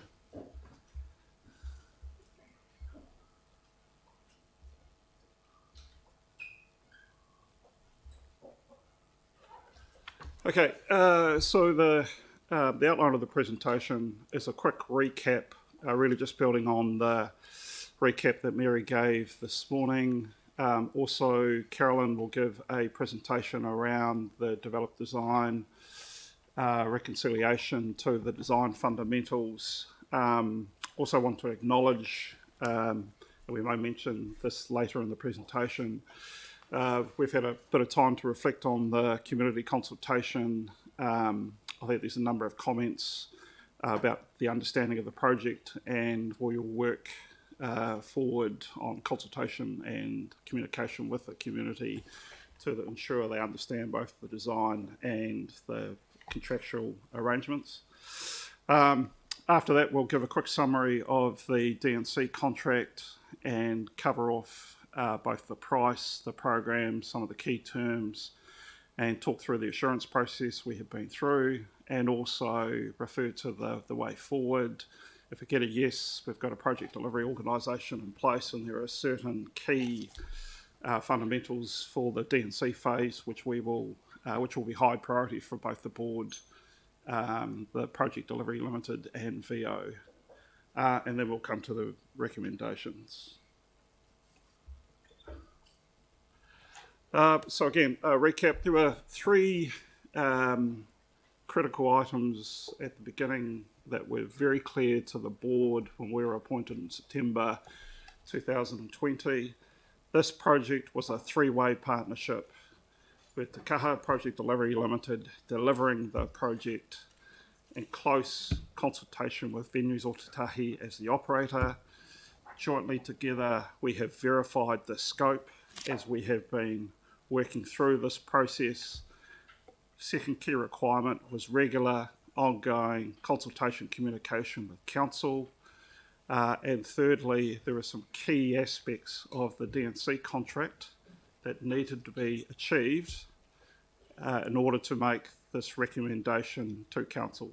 So those fundamentals were Venues Otatahi and Te Kaha Project Delivery Limited were to verify the conceptual design, preliminary design, develop design, make presentations to council on those matters, and those designs were submitted by the contractor against the design fundamentals, and that set the specification in the D&C contract. That contractor was to have sole responsibility for detailed design and construction to deliver the specification. Again, I'm just reminding, these were the expectations set in September 2020. We would have a lump sum contract with the contractor responsible for cost escalations for materials and labour. We would have the contractor responsible for program risk, and there would be very few council retained risks during the D&C stage, and there would be sufficient contingency to take care of those risks should they eventuate. And you wanted the Te Kaha Project Delivery Board to give you confidence that we could deliver the project within the total project budget. So in March 2021, we made a recommendation to the council to appoint B6 WAPAC. There were 3 international consortiums that participated in the market testing process, and the recommendation we made was B6 WAPAC as the head party of consortium, being Fulton Hogan and South Base Construction as part of that consortium. Council approved executing the pre-contract services agreement, which really set in motion this journey around concept design all the way to what we've achieved today. August 2021, we had feedback around the conceptual design and the likely costs of the project. There was a resetting process that took place that began in July and was confirmed in August. That reset the budget and also reconfirmed the design fundamentals at the conceptual design stage. At that time, we flagged the risk around concerns on cost escalation due to COVID, and we've red flagged and we discussed an amount that needed to be acknowledged given that risk. From August 2021 through to May 2022, we went through that design process, so we were back in front of you in January to present the preliminary design, and we advised you at that stage that it was almost certain that we would be using, that we would need to access additional funding, the funding that we had, the amount that we had flagged in August 2021, because of what was occurring in the marketplace around COVID. Obviously, since that time, we had the Ukraine crisis, and we've given you several briefings around that. We got to 27th of May 2022, which was 2 weeks later than the original timeline, where we received the final bid from B6 WAPAC. At that stage, it was non-compliant, and over the last 4 to 5 weeks, we've been working through that with B6 WAPAC. We reached an agreement last Friday, and we now have a D&C contract which is compliant with the strategy that was agreed in 2020. Just hand over to Carolyn to take us through the design reconciliation. All right, thank you. Good morning. I think we're still good morning. Look, I will do a bit of a presentation further to our presentation last week to reconcile both the investment case design fundamentals as well as the strategic design fundamentals with the current developed design. What we've also done in parallel with reconciling these design fundamentals is also assess the financial model as per the investment case. We won't be deep diving into that today as part of this reconciliation, but we'll certainly take questions obviously further to our discussion last week. Just a couple of things also to note. I think it's really, really important to remember that the purpose of these large community facilities is not only about the economic impact and any commercial return, it is around the social, cultural and economic impact. Large facilities have such a broad range of impact for our communities, and Te Kaha certainly gives us that. And it will be such a place of coming together. And I think it's nice to be able to have the opportunity to talk a little bit about design, because it is obviously the most fundamental part of the decision you have to make, with the exception of the funding associated.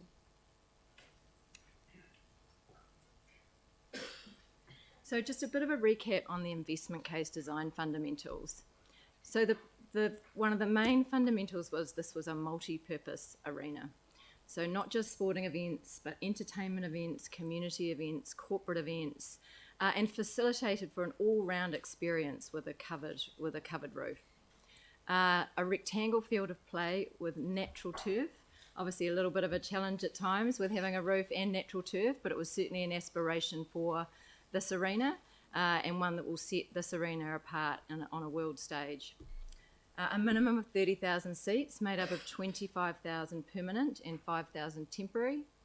A northern stage pocket, so keeping that large staging off the field of play to ensure turf health. A minimum of 36,000 capacity in concert mode, so having your GA on the field of play. Acoustic quality, and a level 1 U-shaped concourse, so to give you that ability to walk around the arena. And then to revisit the strategic design fundamentals, the venue needs to be commercially viable. It needs to be able to attract a diverse range of multifaceted events. It needs to consider the future of events and not just be a point in time. And it needs to be able to attract commercial partnerships. It needs to be unique. It needs to be competitive. It needs to be operationally functional. So the underpin of every experience is that you have a simple and easy access to and around the venue, not only for guests but for clients. It needs a good number of well-appointed amenities, and again, that really smooth ingress and egress. The guest experience. So the design needs to deliver an enhanced guest experience, quality acoustics, industry best practice comfort for seating, sightlines, and it needs to enable the ability to deliver a large, diverse and quality food offering. Accessibility and inclusivity. So the design needs to enable access to the same experience for all members of our community. Again, it needs to be multi-use. The multi-use functionality of the venue will enable the maximising of this opportunity for the region, and it will be a competitive point of difference. And sustainability. Sustainability not only needs to be inherent in the design of the venue, but it needs to enable a sustainable operation. And based on our reconciliation at Develop Design, Te Kaha is meeting not only all of the strategic design fundamentals, as well as those investment case design fundamentals. Economic benefit. So these are of note, these are 2019 numbers and based on the event forecast in the investment case. So over the life of the asset, which is 25 years, and 25 years of the life of the asset, which is a Treasury standard for stadiums, is 462.2 million. Now, some of those highlights, so 3.6 million per annum from large sporting events, 10 million per annum from large concert events, entertainment events, and 5 million per annum from other events. Now, to give you an example of a Forsyth Bar example. So Ed Sheeran played 3 nights in a row at Forsyth Bar. There was a $38 million economic impact for that region over 3 days. Now 70% of the people that went to that event travelled there, and half of those people were from Canterbury. So it just gives you an example of these numbers are based on a relatively conservative event forecast, but there are points in time like that you can see a real significant and genuine economic impact for the region. In addition, and what wasn't reflected in the investment case, is Venues Ōtautahi have an in-house catering model, and we source around 85% at the minute of all of our food and beverage from the local region. And when Te Kaha comes online, we expect that to be about another $3.5 million per annum of direct economic benefit to the region. And we'll also look to employ around 600 to 800 casual staff across the venue portfolio.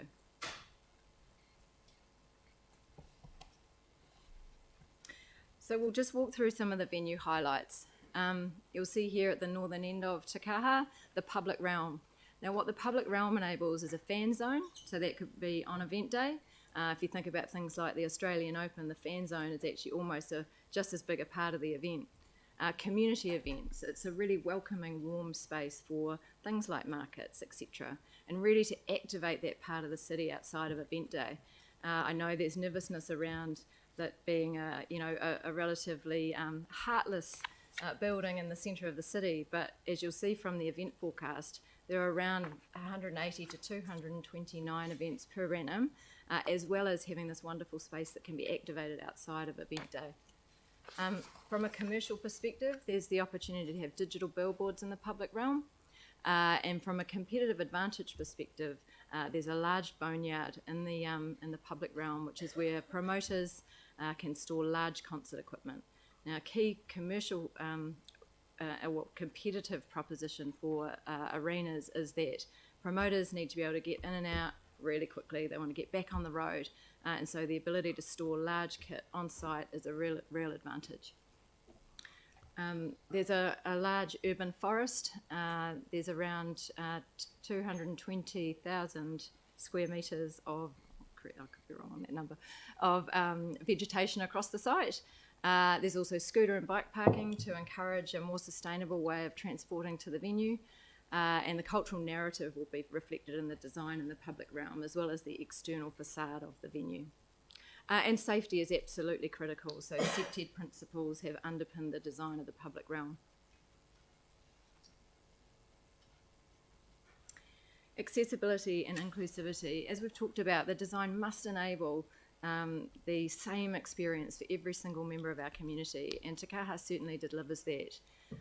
There are 39 accessible car parks, so from a compliance perspective, based on the number of seats at the compliance level of car parking for accessible patrons is 2.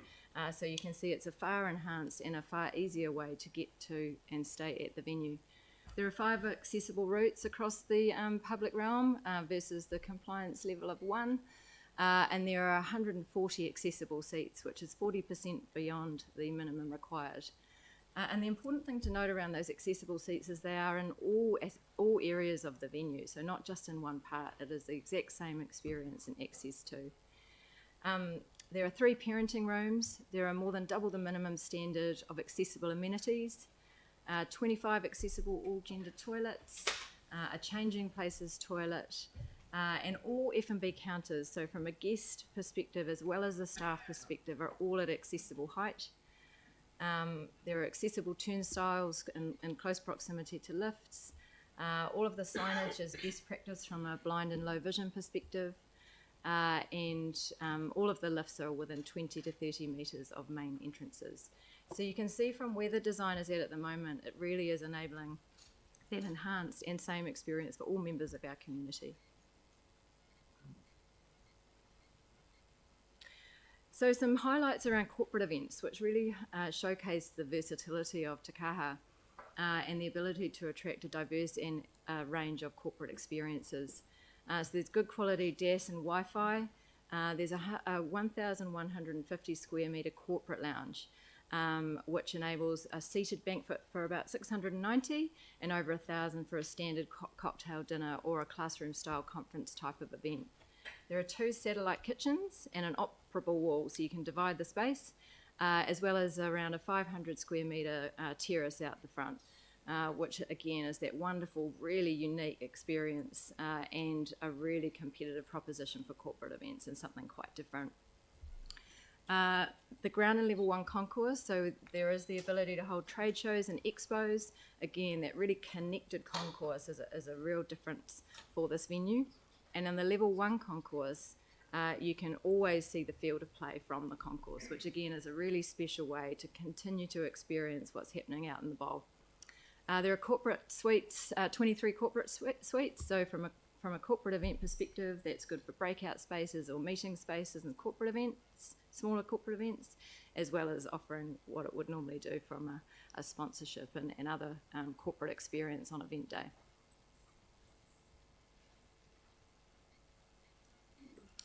So entertainment events, you'll see there in the picture an example of what a reduced concert mode could look like. It'd be slightly different, that's an older picture there, but it gives you the experience of the bowl. So the southern end of Te Kaha has a hard section of roof, and it'll have a mother grid and the ability to rig a curtain in behind the stage, which would be the back of the stage on the 22 line. So again, looking back and creating that arena type of experience.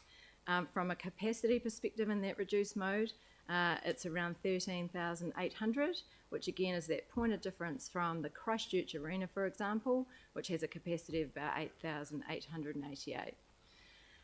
From a large concert capacity perspective, the capacity at the minute is 36,800. That will always vary slightly, just given stage setups and sight lines, etc. But that's the capacity at the moment in a large concert mode. And in terms of the event forecast, and as per the investment case, we're forecasting 3 large concerts, 4 reduced mode concerts, and a mega event every 6 years. Again, that multi-use is enabled by the roof and the current design. So things like boxing, tennis, esports, nitro circus type of events. And again, what we're seeing in the design is a really unique, competitive venue, one innovative in design, but one that is going to be uniquely local. And it is a really stunning opportunity for our region. Sustainability. So look, the project aims to support measurable action in climate change and will do over its lifespan. Venues Otatahi are working with Toitu around Carbon Mark and Enviromark certification, and this will include Te Kaha, not only now in terms of design, but obviously when it becomes operational. Te Kaha will be an all-electric site, so there won't be any fossil fuels used on site. So that includes all-electric cooking, all-electric forklifts, etc. So again, albeit it has an implication for utilities, there are no fossil fuels on site. There will be solar panels, so the ability to put solar panels on the on parts of the structure to offset some of that utilities costs, and also in a more sustainable way. There'll be high efficiency LED lighting. The F&B strategy will ensure lockdowns, close downs in between events to preserve energy. We will have a target of 80% diversion to landfill rate. That will be a venues auto operational target. And the waste management strategy will include predominantly compostables for packaging, reusables with some recyclables, and we'll work to shift behaviour to where we can acquire more and more compostable products and try and move toward more compostable and reusable versus recyclable. I've touched on the public realm, so that increased biodiversity with native urban forest, and there's the accurate number of 20,000 square metres of vegetation. I was a little aspirational on the first one. And again, some of those behaviour changes with not having car parking on site, really encouraging walking, encouraging scootering, ride share, etc., to change those behaviours around private car use. Sporting events. So you'll see there an image where the temporary seats are in. So you've got the 5,000 temporary seats at the northern end, in addition to the 25,000 permanent seats around the bowl. Again, the covered arena just enhances the guest experience, and from an acoustic perspective, and we'll touch on it in the guest experience, but it's a challenge to get a balance between what acoustically for a sporting event you want lively sound, whereas for a more entertainment event you want more of a muffled sound. But in the design, I think we've achieved, and you'll see comparable to other global arenas, a really good balance between the two, and a really good quality acoustic for entertainment events, which not only enhances the guest experience, but makes it a good experience for artists and their will to come back. You'll see then, again, as per the investment case, an annual All Blacks match in the forecast, 7 Super Rugby, 5 domestic rugby, 1 football, 1 rugby league, and that mega event, so something like a World Cup or a FIFA, etc., from a sporting perspective. And again, that natural turf. So food and beverage, I know that many of you will have enjoyed the experience at the temporary stadium, but the temporary stadium has around 4 food and beverage units, and we add in to meet demand vendors as well. Te Kaha will have 32 food and beverage outlets. So when you think about that from an experience perspective, also your guests want to come a little bit earlier, stay a little bit longer. It really is such an enhanced opportunity to really celebrate local food and beverage at Te Kaha. There are 3 feature bars, obviously that ground floor and level 1 concourse. There's a level 3 premium offering, which is actually what you can see in that picture there, as well as a kids corner, a student wedge, and again, just noting that all of those food and beverage units are at accessible height.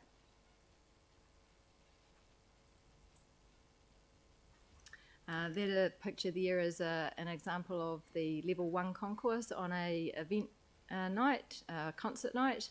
So you see on the right there, that's what we're referring to as one of the super units, so one of the retail units that offers a broad range of food and beverage. And then on the left there, you can see that view out to the field of play from the concourse.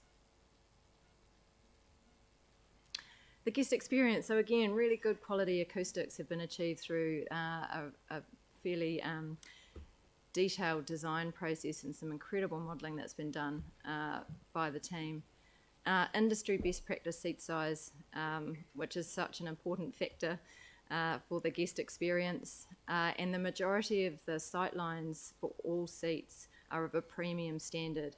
So C90 is a premium sightline standard, and I think it's around 85% of the seats in Te Kaha are at that level.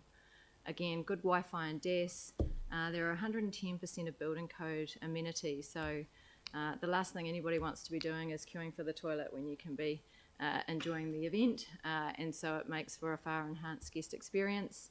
Again, smooth ingress and egress, 3 passenger lifts, 2 escalators, and that covered arena, really fundamental in that protection from the elements.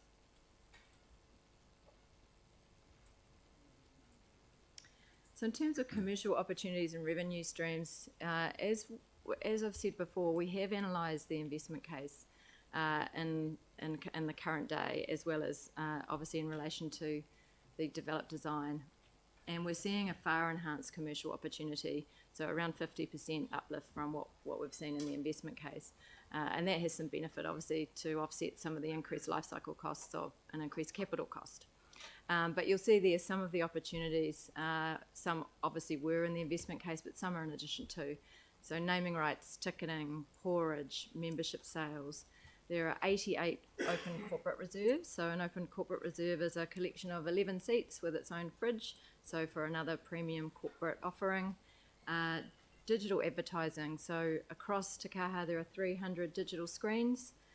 Dual level fixed ribbon boards, so on the field of play and at level 1, which is something that no other venue in New Zealand has. The opportunity for future retail tenancies on the ground floor. Again, not only a commercial opportunity, but an opportunity to breathe life and heart day to day at Te Kaha. Opportunities around precinct activation, not only on event day, but outside of event day. Corporate and retail food and beverage, venue hire for all events. And again, just noting this is really such a unique venue, will be really competitive and will attract good sponsorship opportunities. Thank you. Thank you, Carolyn. So moving on to a summary of the DNC contract. Christchurch City Council is the principal to the contract. The Te Kaha Project Delivery Limited support this approach. Council owns the land and will own the asset. Council is the known entity for the contractor to contract with, and the council will need to guarantee the performance of the DNC contract, with delegations to deliver to Te Kaha Project Delivery Limited. That is the simplest and most efficient approach for this contract. And during the pre-contract services agreement, this is the approach we took, so it's proven and it works. The scope is locked in with the approval of the developed design. So the design we've just been through, that will be locked in. It's a lump sum contract, no cost escalations, single point responsibility on the contractor for design and construction. There is a key clause or key clauses in the contract regarding fit for purpose delivery, and the onus is on us as the Project Delivery Limited to hold the contractor to account to deliver the specification that we have agreed and signed up to, and they have agreed and signed up to as part of this contract. The detailed design will be completed by the end of this calendar year, and as principal, we will recommend to you the approval of that. There are very few risks that are sitting outside the contractor's responsibility. And this is because we have been working on this with B6 WAPAC for the last 16 months. And I want to assure you that these expectations, when we went to market, were set and understood by all the parties who participated in the RFP process. That is why we were disappointed on the 27th of May not to have received the compliant bid. But in the passage of additional time, because there's a lot of pressure in the marketplace, we were able to achieve the DNC contract that we set out to achieve at the beginning of this process. There are liquidated damages as council's redress for any program delays, and they are quite comprehensive. The COVID-19 risk for program and cost sit with the contractor. However, in exceptional circumstances for unforeseeable and critical path impacts that cannot be mitigated, and it's a high hurdle to achieve, the contractor can get a program variation, but not a cost increase. So there is plenty of incentive there to keep within the program of April 2026. So our experts, both the experience of the board members and the risk assurance advisor, Peter Nevin, who's online, is that over the 16-month period, we have developed a favourable contract in the current market conditions or current market circumstances. Again, we have Lisa here, we have Peter online to take questions on this at the end of the presentation. The D&C program, we made a recommendation late last year to approve early works. We reconfirmed a certain amount of those early works on the 27th of May. Those groundworks are underway, followed by foundations. Then the sequence, the building sequence will then to erect the bowl, and then throughout that erection of the bowl will be the roof structure.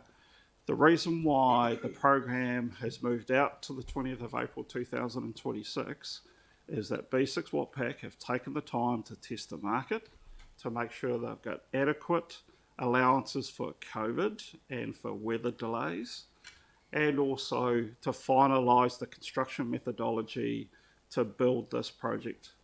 And therefore, they now have locked up to that date and they take the program risk.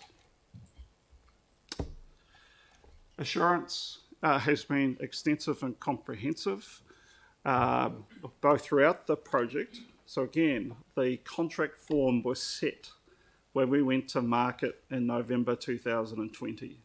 Those conditions were very clear, and we have been working through that with the contract over that period of time. So this arrangement just didn't occur overnight. Simpson Grierson have been involved right throughout this project through the pre-contract services stage, and were involved with the negotiations with David Kennedy and the team with B6 Watpac over the last few months.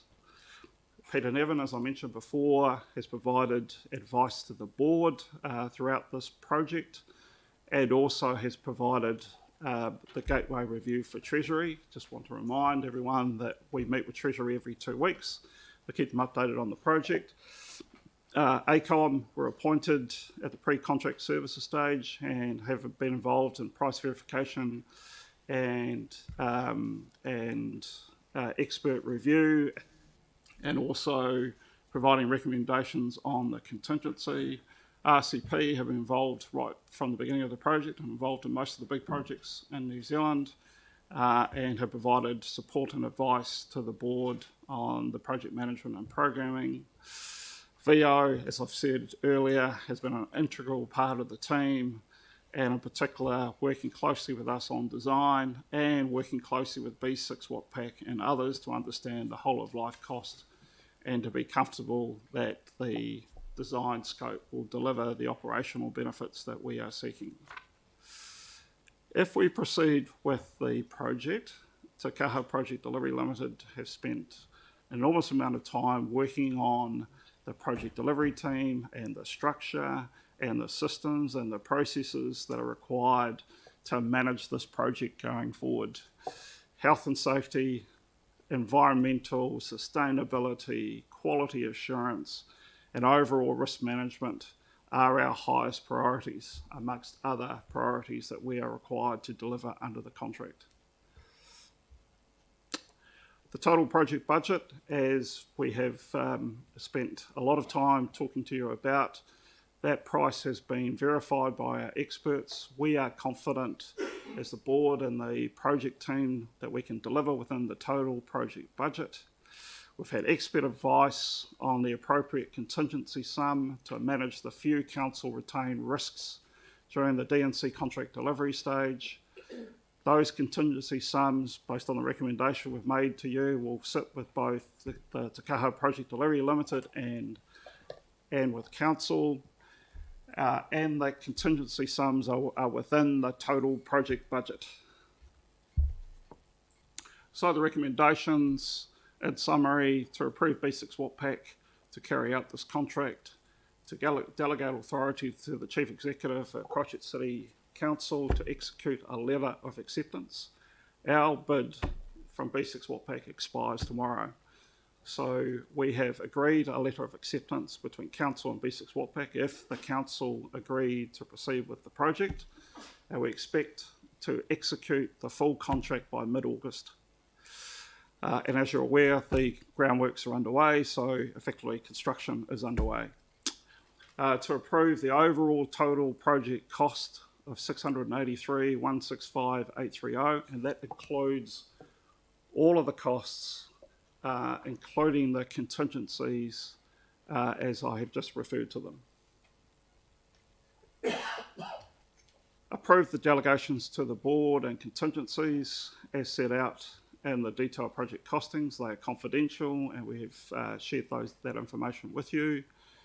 And to acknowledge that under the funding agreement, we have met all the requirements from the Crown. That paperwork has been shared with the Crown, and we expect to receive that confirmation later today. So we have carried out all the requirements under the funding agreement. As I said, we've met with them every 2 weeks. So thank you. That's the conclusion of our presentation. I'm happy to take questions. This is just for completeness, because I know the answer to this question, but can you explain why the contingencies need to remain undisclosed at this stage? Well, we don't want to spend them for a start. They are amounts that have been provided as expert advice only to Council. There's an enormous amount of detail sitting behind those numbers, and they are confidential to us, and we don't want to disclose to anyone what those numbers are, because we don't want to spend them. Yeah, and the other issue might be the nature of the decision that we made today. If we were back in the market, it's not something that you'd want to be in the public arena. That's right. So if the decision was pause and we decided to go down another track, then all this information are confidential to the parties, because we'd be back out in the market, dare I say it, going through this whole process again. Yeah, and I guess the reassurance that you're able to give us, though, is that the contingency that has been set aside, you've got a high level of confidence in that as a board. So the risk management process associated with this project began 16 months ago. So we've held extensive risk workshops right throughout the concept design, prelim design, develop design phases, and they have been reported every month to the board, and we have a detailed information sitting behind these numbers with expert advice, so the board is comfortable to recommend the contingencies. Thank you. And I guess my last question is around, the nature of a fixed price contract in the present market. One, congratulations. But two, perhaps could we get some commentary from the independent assurance expert who you've, identified today also holds the Gateway Review process very close on behalf of Treasury as well? Yeah, I'll just make one comment and I'll hand over to Peter. Yeah. Again, this is something that we've worked through over the 16-month term of the project. It was very clear right from the outset that this is what our expectation was. We understand why B6 Watpac were having difficulty locking up to that because of the change in market circumstances, but the additional time gave them the time they needed to lock up to that requirement. But Peter, are you online? Peter's not online. He's not online just yet. Oh, right. Can we? He's been contacted. He's not available just yet. Well, can we come back to that? Yeah, we'll try and contact him. We'll come back to that. Sam McDonald. Yeah, thank you, Barry and team, for that really comprehensive report. Just two from me, and they probably are, apologies, they may be stupid, but they're more for the public benefit going forward. The first one is around, so obviously, again, like Leanne, the fixed price is really, really good. But in terms of the risk sitting with us as principal, or I guess as you as our agent, can you just talk through what you can in the public domain as to what risks, except for COVID, sit with us? Because I think there's been a lot of public commentary about a fixed price being quite challenging. Yeah.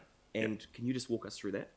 Okay, so to be absolutely clear, any escalations associated with labour, costs, or materials, or quantities are all sitting with the contractor. We've been through this process over a long period of time, and the risk workshops have helped inform that. So there's a quantitative risk assessment that's taking place during the risk management workshops, so that all parties understand where the risks sit between the parties. one of the strategies we brought to the council late last year was a commitment to early works.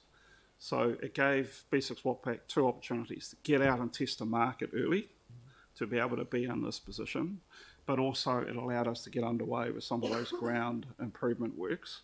So all our understanding of the ground conditions at this point in time, that risk now sits with B6 WAPAC. There still are some unknowns, so we haven't completed the full archaeological search of the site. So we've made allowance in our contingency for some of those risks. So just in a practical sense, if you were to list the three key risks, or however many there might be, and that sit with us as the principal, what are they in a practical sense? In a practical sense, there's some ground condition risks that sit with us that are not known at this point in time. So we know that the risks are there, but they haven't been realised and may never be realised. Secondly, because there are enormous amount of paperwork sitting behind this with drawings and specifications, there could be something that we have missed during the confirmation of the developed design scope. So we've allowed some contingency for that. And dare I say, the last one, which I hate to point to, but in the current market, there's a lot of litigation risk associated with construction contracts. And that part of that contingency that we've got there is in the event we get some litigation. Don't want to say this to B6 WAPAC, but look, the developed design contract and the way we have negotiated the contract and the contract terms that are in there, the advice that we have received is there's very little risk sitting on the principal side because of the early contractor involvement that we've had. But we are in a challenging construction market, right? And when the contractors get under pressure, there is litigation risk. We've been through a careful selection process to select B6 WAPAC, and we have done back in 2021 when they were selected, extensive investigations around them and their approach to dealing with the principal. So we hope through this partnership approach that we've taken, well, not hope, we believe through the partnership approach that we have taken, we have mitigated that. But we believe we have a responsibility as part of the contingency amount to make some provision for that. I think that is. So in summary, they are the three key ones. But look, our responsibility during the delivery phase is to proactively manage these risks. So we catch them early and we work with B6 WAPAC as a partnership, even though they have responsibility for the bulk of the risk, to manage them to get the right outcome. Because ultimately, at the end of the day, we need that design, we need that specification within the budget, and we need it delivered by the program date. That's great. And just the only other one, Leanne, is around, so you mentioned about the design coming back to the principal in December, potentially this year. Again, it's just because there's so much public interest in it. Can you just confirm for me, I guess, in terms of the approach, we let or we don't let the contract effectively now. We've got the underlying fundamentals that shape that design. I guess from a worst case scenario, what happens if the contractor gets a month in and goes, actually, we can't deliver on that design in that sense? Is there any risk to us there, or what are you expecting to come back as that design in December? Oh, look, we don't expect surprises with the design. There's been a comprehensive design process so far. On our part, we've made enough inquiry about the design process. So we have been talking to the designers to get assurance that they are running good assurance processes sitting behind that design. We've had Lewis Bradford, who've also given the board a very comprehensive review of the structural risk, and both parties know where those risks are, and the design is required to take consideration of all those items. Sorry, but just to finish my answer. But again, that is our responsibility during this next phase, not to wait until the end of the year to get the detailed design. So to put it a simpler way for people watching online, is there any way that the design could fundamentally change and that we would have to wear more costs? So the design won't fundamentally change. We are locking in the scope right now. Yeah, perfect. Great, thank you. Do you want to reaffirm that? Oh, I can reaffirm. Yeah. It's worked far down the track. I mean, this is a partnership with VO and Te Kaha Project Delivery. Sarah Templeton. Thanks so much. Couple of quick questions. when we signed off last July, then August, there was discussion over capacity. And one of the things is that people were concerned about capacity for concerts and concerned that it was only 36,000 with the smaller size stadium. And so we bumped it up and we were told it would be 41 at that point, but it's come back, it's still 36,000 capacity for concerts. Why is that? So at that point in time, based on where the design was at, there was more ability to the sight lines and some of those more detailed things hadn't been taken into consideration. That was purely a calculation of how many people you could get on the field of play, plus the bowl. So now the design is at a point where we've got far more detail around egress and safe ingress, and 36,800 is where it is at the moment. So that puts us on a par with Forsyth Bar for concert capacity? Yep. Okay. Yep. But taking into consideration all the other benefits around Te Kaha versus Forbar. Oh, yeah, So, I'm just, and yeah. Christchurch. I was just surprised to see 36 in the documentation we've had given the increase in seats and stuff. So, yeah. So what's not covered by the D&C contract that we are still expecting to do? And they tend to be things that within the budget. Yeah. So we've, the digital billboards, we've had advice back that they're not covered in D&C, they're separate. Hydrotherapy pools, those kind of things. What other things are we likely to have costs within that, and where does that sit? Does that sit separate budget or are they within the contingency? No, they're not part of the contingency. They're part of the total project budget. Yeah. There are items around food and beverage where ourselves and VO believe that they are the better party to procure those items, and we don't have to pay a margin on top of that to the contractor for part of that. So the items that aren't in the D&C contract but are part of the total project budget and are not part of the contingency, we have carefully identified what those items are, and we have worked with VO to work out how the procurement strategy might work. Some of those items are still subject to commercial arrangements, and if we can get those commercial arrangements, they will lead to cost savings for the project. Yeah. So are there things that we're hoping to do that aren't within the budget because we're hoping for commercial partners with sponsorship and stuff? Yeah, so replay screens and ribbon boards are two that are outside of the total budget.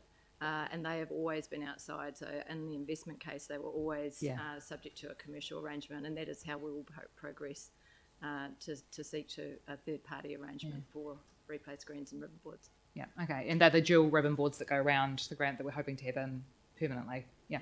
And so what type of costs might we be up for if we don't find a commercial partner for those? I know we've struggled with some of our venues and facilities for partnerships. But it's a fairly standard commercial arrangement to enter into, so we're pretty confident that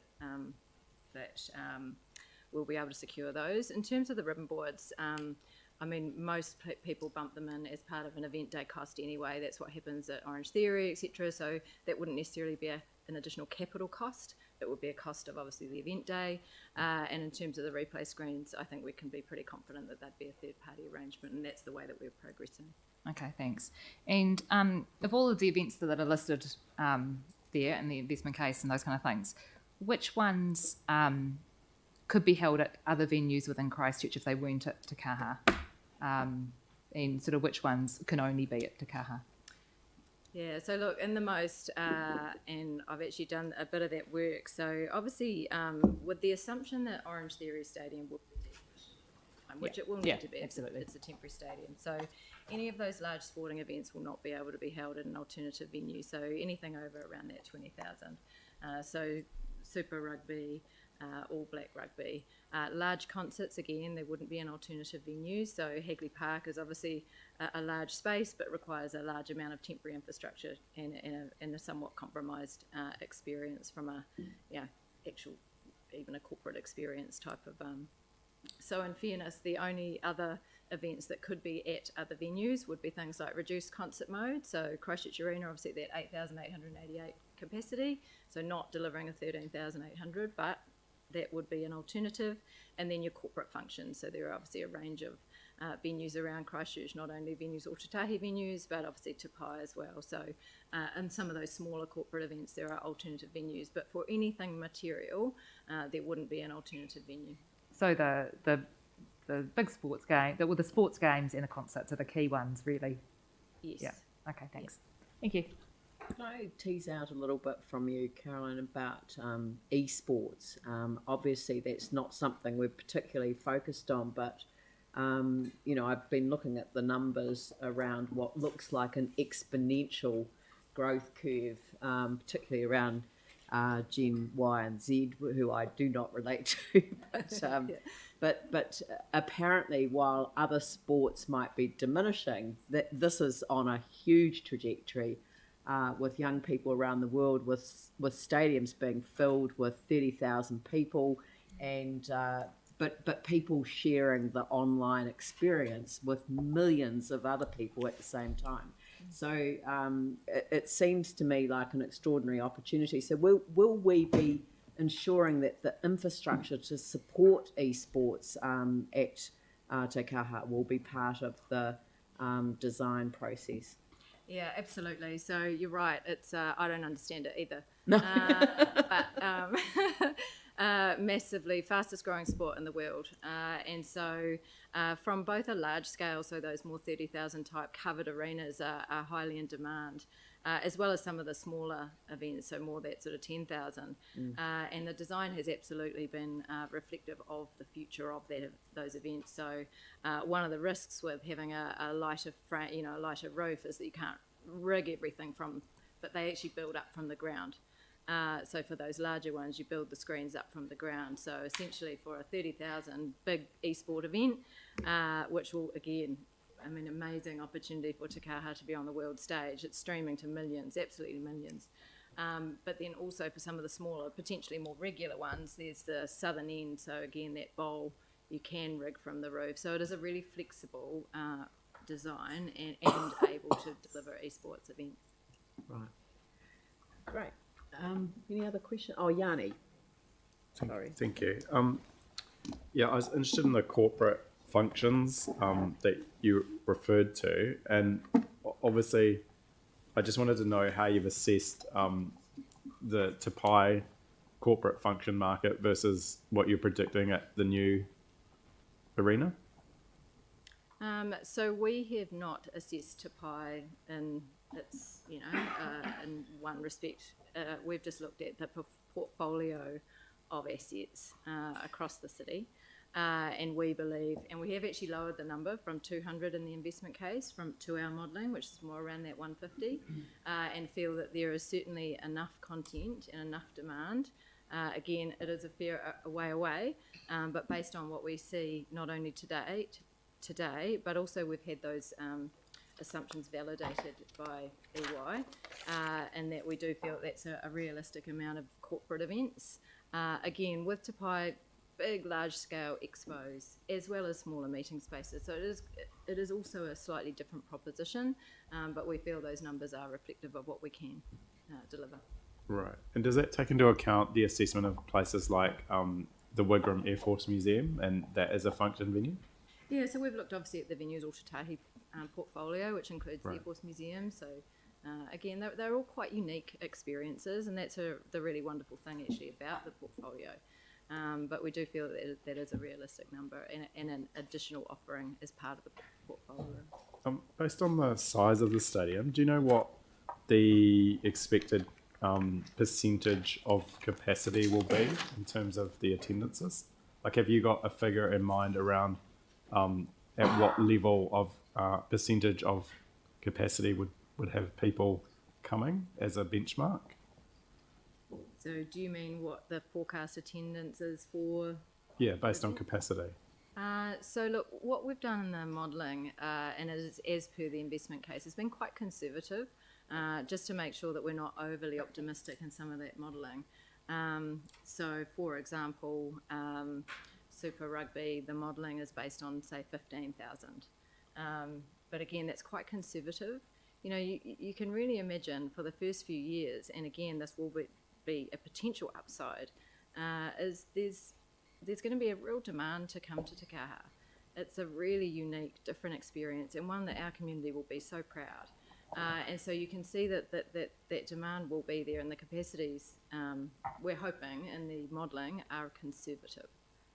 Yeah, but I can't give you an exact number of how many are actually going to turn up. Right. Okay. And do you just interested in? So we've had I don't know if you've seen all the submissions, but we've had the multi-purpose arena trust has made a submission. They've presented the plans that they drew up initially for the multi-purpose arena, and they've, asked. The architect has asked if we could pause and reconsider, and seems to be suggesting that we're missing the opportunity to get synergy around things like public transport, exhibition space. Now I know that that was a few years ago, and the city's developed a lot since then. But when I look at your design, it's really hard to tell what auxiliary functions you're building into the arena to raise additional revenue to offset the cost of construction and the cost of operation.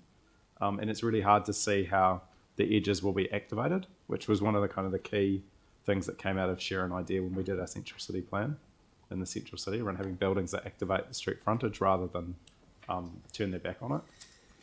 Can you give us any sense of what the auxiliary functions will be added to increase revenue and offset the cost of capital, and also how that's actually going to activate the streets around it? So I guess there's a couple of aspects to that question. Activating the precinct is I guess one aspect, and so the way that the public realm has been designed will enable activations of that area. Now, what exactly that looks like, it could be a combination of more community type events as well as kind of fan zones.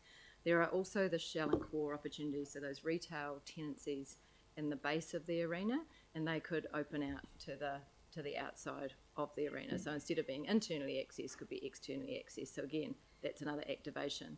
We are also interrogating another couple of options that would bring absolute life to that part of the area pretty much 20 hours a day, but that's something we can't quite talk about just yet. But we are wholeheartedly looking at other opportunities to generate revenue. The other aspect of the design is it genuinely is really, really flexible, and there are a lot of spaces. Obviously, you wouldn't purpose-built it for every single thing. I think the inherent thing about Te Kaha is it's genuinely flexible. So if you look at some of the spaces, for instance, that northern stage pocket, now that could be an expo because you're under the roof, and then the concourses as well. Like, you've actually got some wonderful complementary spaces versus designing it wholeheartedly for every one of those things. Right, sorry, just are we likely to see bars and cafes around the edge on the ground floor that have a relationship with the street? Is that sort of incorporated into the There's design? only those two shell and core opportunities within Te Kaha, Right. and then the rest are internal opportunities. I can't comment obviously on what will happen outside of the precinct around the streets, but that's what's on offer for Te Kaha. Right. Okay. And just the final question from me is in regards to a number of the submitters have raised concern around rugby's contribution, and I know in the past we've asked if we can talk to New Zealand Rugby about a commitment to a type of tier games being held in the city as you know, a commitment to the new arena. My understanding is that they've rejected any certainty around the types of tier games that would be awarded, and that we have to go through a competitive bidding environment. Has there been any further discussions based on the new cost escalation and the strong desire by rugby for us to build and get on and build the arena about giving us some certainty around the tier or even just actual fixtures in recognition of the increased cost that we're facing? And if not, are we able to write to them and seek some sort of formal agreement? So we haven't had a discussion around committing capital or event content with New Zealand Rugby. I think what's really fundamental here is the commercial strategy needs to be really strategic. We need to think quite cleverly about how we, over the next few years, look at options for exploring other commercial arrangements, exploring other capital contributions, exploring partnerships. But I think we have to do it in a strategic way. So I know that obviously, you know, we Crusaders, Canterbury Rugby, wholeheartedly committed to this venue. And we'll, over the next few years, work together around what that looks like as a partnership. When it comes to New Zealand Rugby, at this point in time, it is a competitive process, but the most competitive we can be on that front is that we've got a wonderful venue and one that the All Blacks will want to play at, and that is exactly what Te Kaha will deliver. But I'm not saying that those conversations will not end here. We've just got some work to do over the next few years around both of those aspects. Thank you very much. It looks like that's the Phil Major. Thank you very much, guys. Just if we press the go button on this, you will use the government's money first. That's correct. Yeah, and that will take us towards the tail end of next year before we had to start using our own, so to speak. Yeah, so the cash flow we have that's been presented to the board looks like the end of 2023, beginning of 2024. Great, thank you. Sarah, and then Thanks. Celeste. Sorry. Do we have an updated BCR for the stadium? No, we don't have an updated BCR. Ernst & Young obviously did their work in the investment case. We did talk to them about that, but it was a large piece of work to do in too short a period of time. Yeah, and the submission and the article in public by Nick Lovett, which looked at the marginal benefits between different types of stadia within the central city still. Sort of asked for that. The response that I got back was only on having a stadium, not the difference between two types, and doing that over time. And I'm wondering why that is. I mean, I sent it through a month ago. I'm not sure I can answer that question. Did that come to me? Yeah, it did. And I mean, the response I got was a really good Venue Zototahi. This is why we need a stadium response. And then I sent it back through the organisation to see if we could get something that actually addressed the concept that was raised, which was whether we could have a stadium built on site over time. I don't know if you remember that being in the media and thanks to one of the submissions that came through about a month ago, and the marginal difference. So having something in town, and it's the difference between having something maybe slightly smaller and temporary style and something that's really flash straight off, but also you could do it sooner and then build it over time. But there was no sort of work done on that. No, and that's not work we have done or have been asked to do. The question was brought to my attention was a relocation of what was a more temporary type of structure like Orange Theory Stadium. So the commentary I provided feedback on was the compromised experience, the compromised at a point in time structure. That was the commentary I provided, which was a relocation of the temporary stadium into the central city, and that was our view on that. I wasn't asked to do any analysis of a. Okay, it was you're having that and the difference between whether that would bring an extra 5,000 people or whatever. Yeah. I just wonder whether would that be within the terms of the funding agreement that we have with the Crown? Yeah, well, it certainly wouldn't meet any of the design. No, it was about. I mean, I sent the article through. I mean, it's clearly not being done. That's fine. Celeste Donovan. Hi, thanks. Can you just elaborate a little bit on the being a community facility? What will be some of the community sort of grassroots uses of the stadium, and will those groups have to pay a fee to use the space?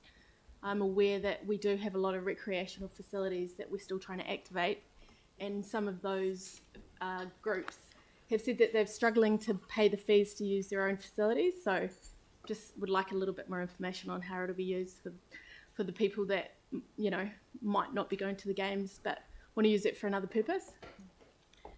Look, I mean, I probably can't tell you exactly what it will be used for and or what that fee structure or lack thereof might look like. I think what's fundamental, like all of the other community-owned assets, and certainly the ones that we're responsible for managing, is that it is a genuine priority that the community have access to and are connected with their venues, and that will be no different with Te Kaha. And so if you think about even school rugby, club rugby, some of the events that might be held at Hagley Park that potentially could come over and into the public realm, I think there's plenty of opportunity. Now, whether that's on a discounted basis like we do at the town hall, for example, or whether it's on another basis. There are other ways to kind of develop arrangements that mean that we can still sort of cover a whole bunch of, relatively significant costs, as well as providing that opportunity. So there's a lot to be worked through, and I think this is what we can do over the next few years, is to see how else we can build access to and connection with the community with Te Kaha. Thank you. Pauline Cotter? Yeah, thank you. Really good presentation. Thank you. The one mega event every 6 years, is that like super conservative? Do you think we'd likely to attract more than that? Or is it about right? I think it's the mega part of it, isn't it? It's I think it comes down to how often those big events happen, because a mega event is something like a FIFA or Rugby World Cup, and they only sort of go around every 4 years that often. So I think that's probably where the mega part of it. I think the ability to track major events is absolutely able to be achieved. It's probably those mega that probably actually more comes down to the timing of those types of events. True, versus our ability to attract them. Yeah, and then the other question is the time frame to complete this. Is that about par for the course, or is it a bit long? 4 years now? Look, I think it's a sign of the market and the supply chain challenges in the market and availability for labour. So it's all those factors. I think when we started on this pathway, we expected a shorter period of time. But I think in this market, for all major infrastructure projects, we think this timeline is conservative but realistic. Yep. Okay. And again, we have to note that the risk sits with B6 WAPAC, and so they have tested the market and they have come up with a program delivery date. Thank you. The final question from me. Josiah Tula Malihi spoke this morning about the significance of the site to the Pacifica community. I know it's been raised before, but can we get some reassurance in that regard with respect to the request that he made to us? I spoke to him just before the start of the community consultation this morning, and I will meet with him, with Nigel Cox and Carolyn and maybe David as well next week.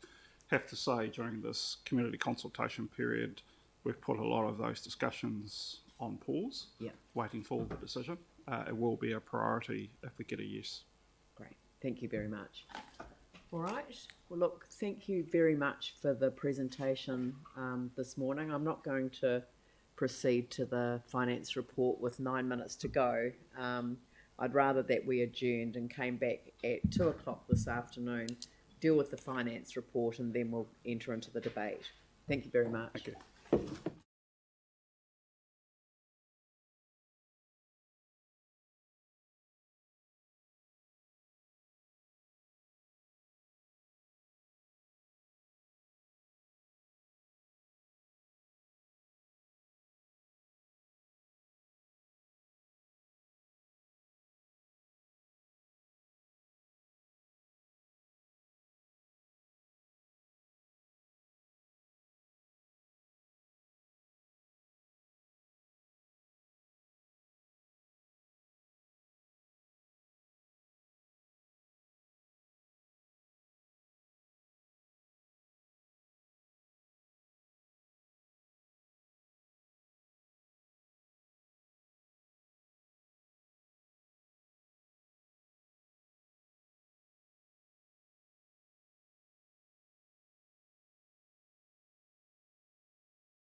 welcome back, everyone.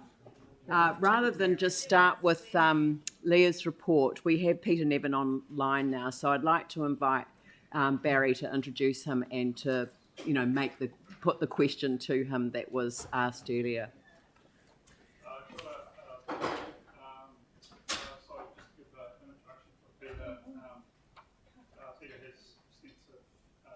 Oh, green light needed. Yep, cool. So I thought I was at ECAN for a minute.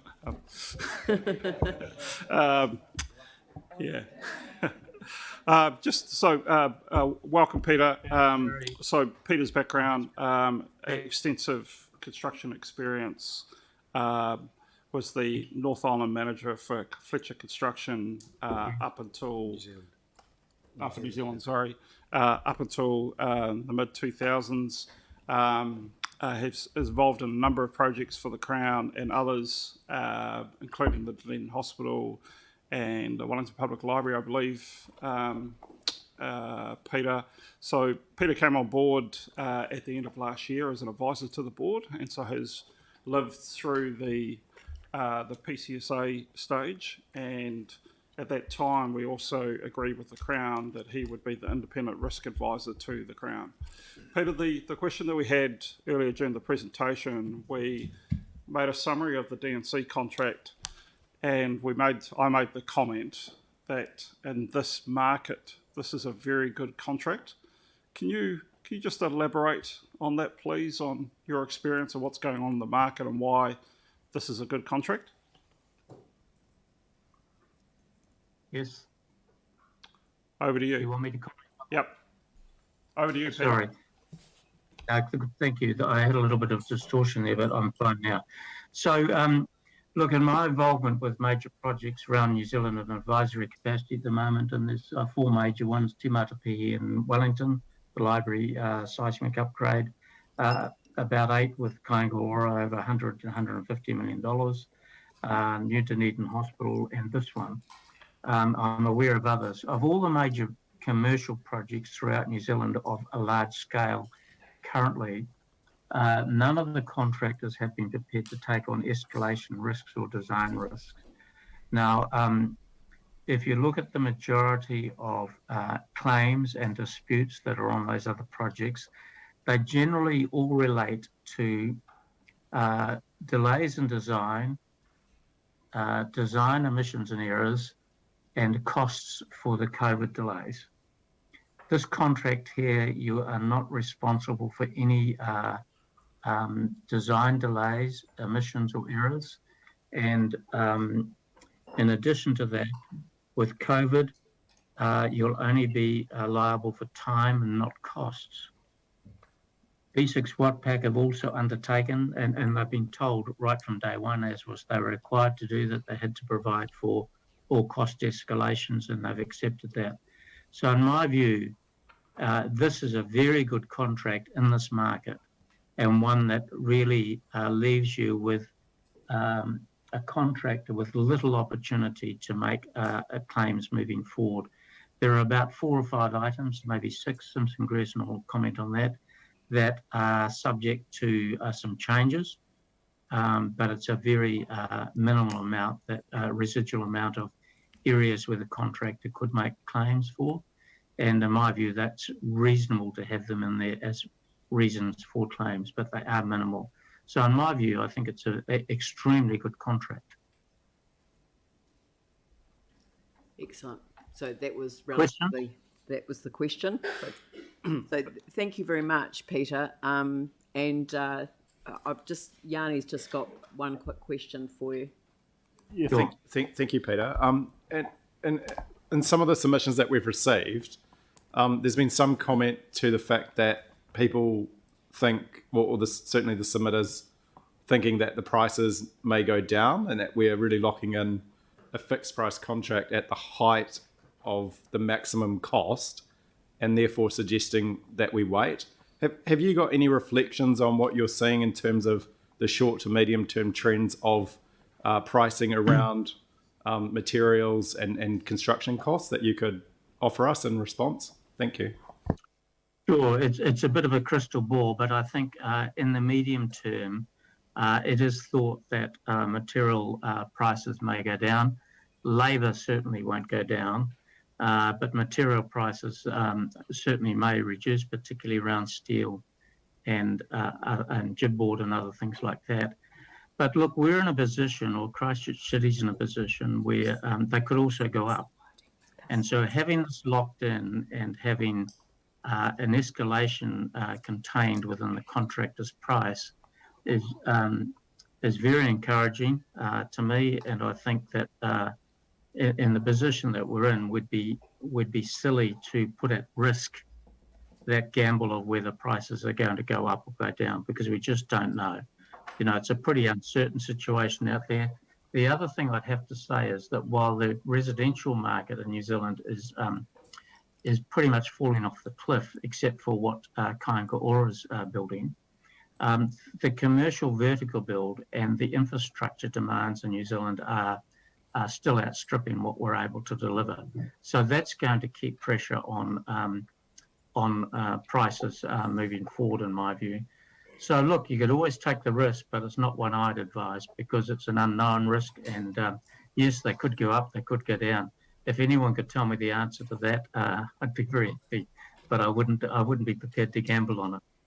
Does that answer the question, Yanni? Yeah, I think that's pretty clear. Thank you. Yeah, thank you. I'm just going to say thank you, Barry, for coming back to the table. Peter, you can leave us now. That's why I thought I'd do that right at the beginning of this afternoon session. So thank you very much for both your contribution to this work, but also to making yourself available this afternoon. Thank you. Thank you. I am available if you have other questions. I'll be working in the office. So thank you. Thanks, everyone. You. Bye. Bye. So I'll hand over now to Leah Scales and to present the financial impact. Thank you. So I'm just going to skip the first two slides because they've been talked about before, and just jump to this one. So this is just summarising that again, the reason for the finance report today. So and just a reminder for people, so in the long-term plan that we adopted last year, so the council approved the inclusion of 483 million on budget to construct a multi-use arena in conjunction with the Crown funding of 230 million. In August 21, the council agreed to increase seating capacity to the arena at a cost of 50 million. That was added at that time onto the long-term financial modelling for payment in FY 24-25. When making that decision last year, there was advised at the time a risk of escalation of costs, but that was not budgeted for. And so what has materialised, those risks have materialised, and also the Te Kaha project delivery team has advised the council that the cost of the project will increase up to 150 million to a total project cost of 683 million, and that the opening date will also move to April 26. Due to the significant change in the financial cost, the council has consulted with the public and to seek their input prior to the decision being made today. The financial models that do follow reflect the impact on council's budgets by increasing the project cost by an additional 150 million to reflect the total project cost of 683. I just want to start and talk about all our key financial considerations we do for all council decisions, not just today.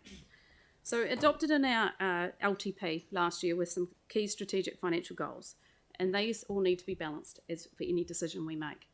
They are building long-term financial resilience, so the financial impacts on the council from the 2010-11 earthquakes and lately the COVID-19 pandemic have reconfirmed the need for the council to be in a financial position to respond to unexpected events.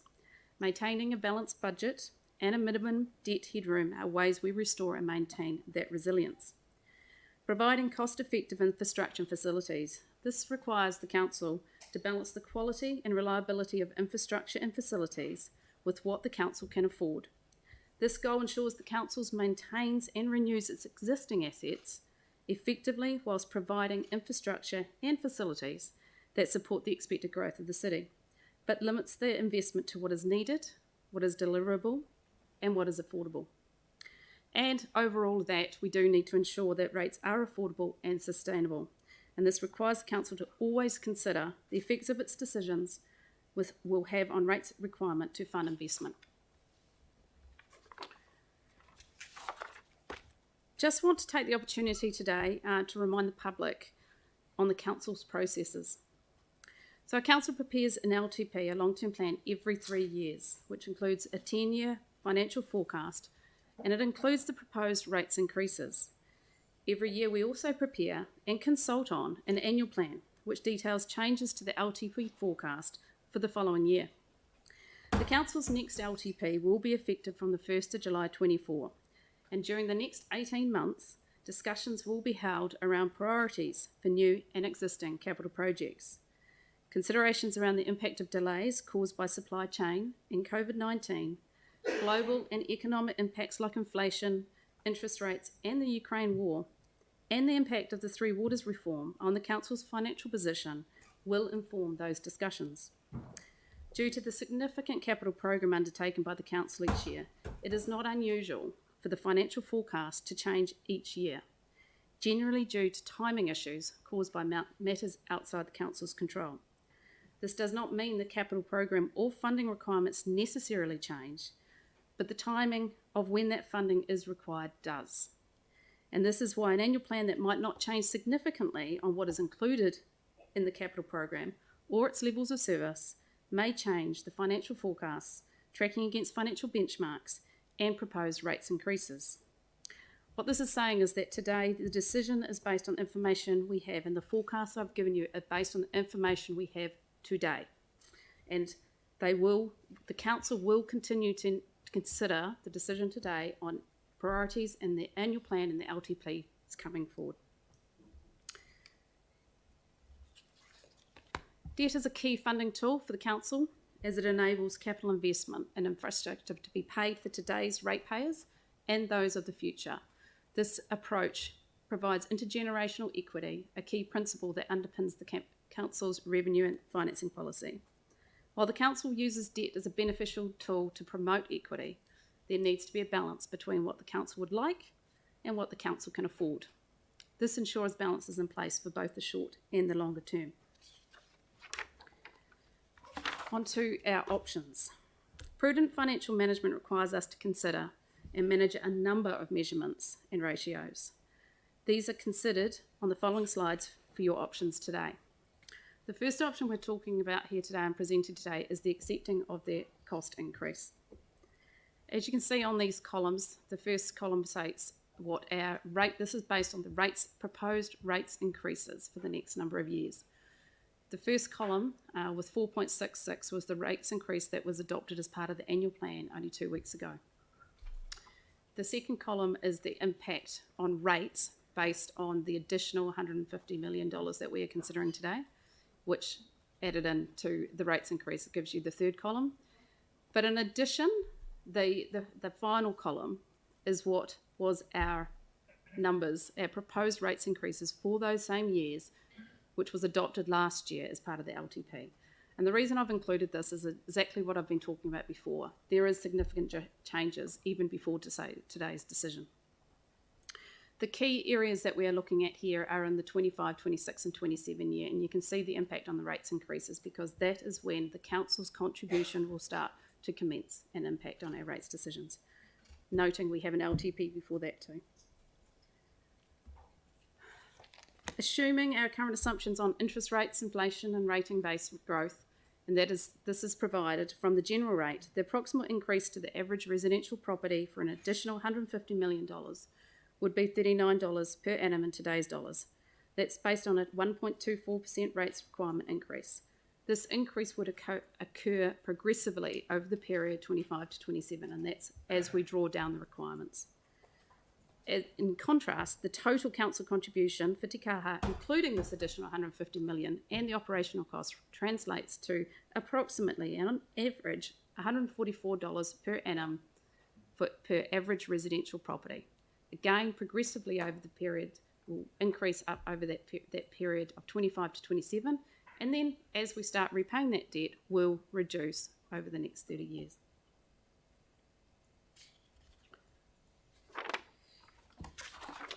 One of our other key financial management tools is our debt headroom. So carrying a relatively high level of debt, as the council has needed to over the last 10 years and going forward, means that we need to focus on retaining our financial resilience and having access to funds at short notice in order to respond to unexpected events, something Christchurch is very well aware of in the last 10 years. A key feature of the financial strategy is to keep a minimum available borrowing headroom to 400 million to provide for this. The purpose of this debt headroom is to have the ability to borrow in the event of an emergency and remain within our debt covenant limits. You can see again in the first line there, which is the comparison from the LTP to the annual plan. When we had struck an LTP, the FY 23-24 year was having a plan to have a 627 headroom. Where we are now after adoption of our annual plan is 1.27. And that is purely because of a lot to do with the delays in regards to our capital program that we've been impacted by, which means we haven't had to fund. Again, doesn't mean that funding, as you can see later on in the years, and sorry that's in the way, it does start balancing back up as that funding comes on stream through the LTP. The key period, and if we look at the peak, it is the lowest, so with the 400s limit, so if you look at the middle line, column, the lowest we get to is 436. But when you compare that to the LTP that we adopted last year, it was 451. And of course our annual plan at this stage of what we're working to now was 563 for the same period. And the last key metric that I wanted to talk about today for option 1 is the net debt to revenue. The debt to revenue ratio is an indicator of our debt affordability. So the council maintains several covenants with lenders which set specific limits on borrowing. And most importantly, the total net debt may not exceed 295% of total operating revenue in FY23. But note that ratio drops over the next 3 years into a limit of 280 in 2026. The debt affordability ratio is only one of the ratios that Standard & Poor's consider as part of their annual review of our council credit rating. The council's debt program over the term of the LTP has not changed significantly. However, the timing of that funding requirement has, due to the delays in the capital program. In addition, financial surpluses have allowed the council to not borrow all of the planned COVID-19 borrowing and allowed for the early repayment of that debt that was borrowed. The council had planned to, just for information, the council had planned to borrow approximately 72 million repayable over 5 years, ended up only borrowing 26 million and will have repaid all actual COVID borrowing within 2 years.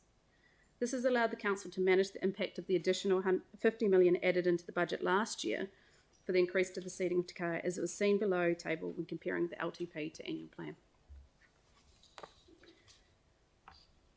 Again, the one thing that we're going to focus on here is that in the peak, we hit the 242%. As a reminder, in that period, it is 280 is the limit. But again, comparing to that LTP, it was 236, so 5% higher.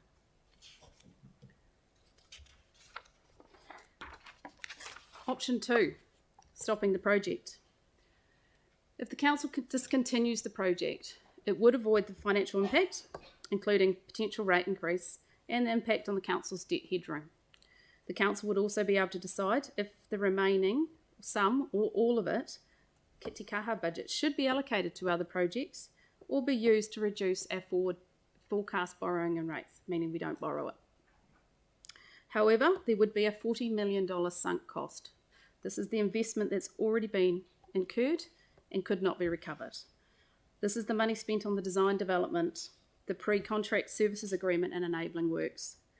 The council may be liable for some further costs because of agreements that are already in place, and it is likely the council would seek to recover some of those costs because, as I've pointed out, it's the Crown funding we have been used at this stage.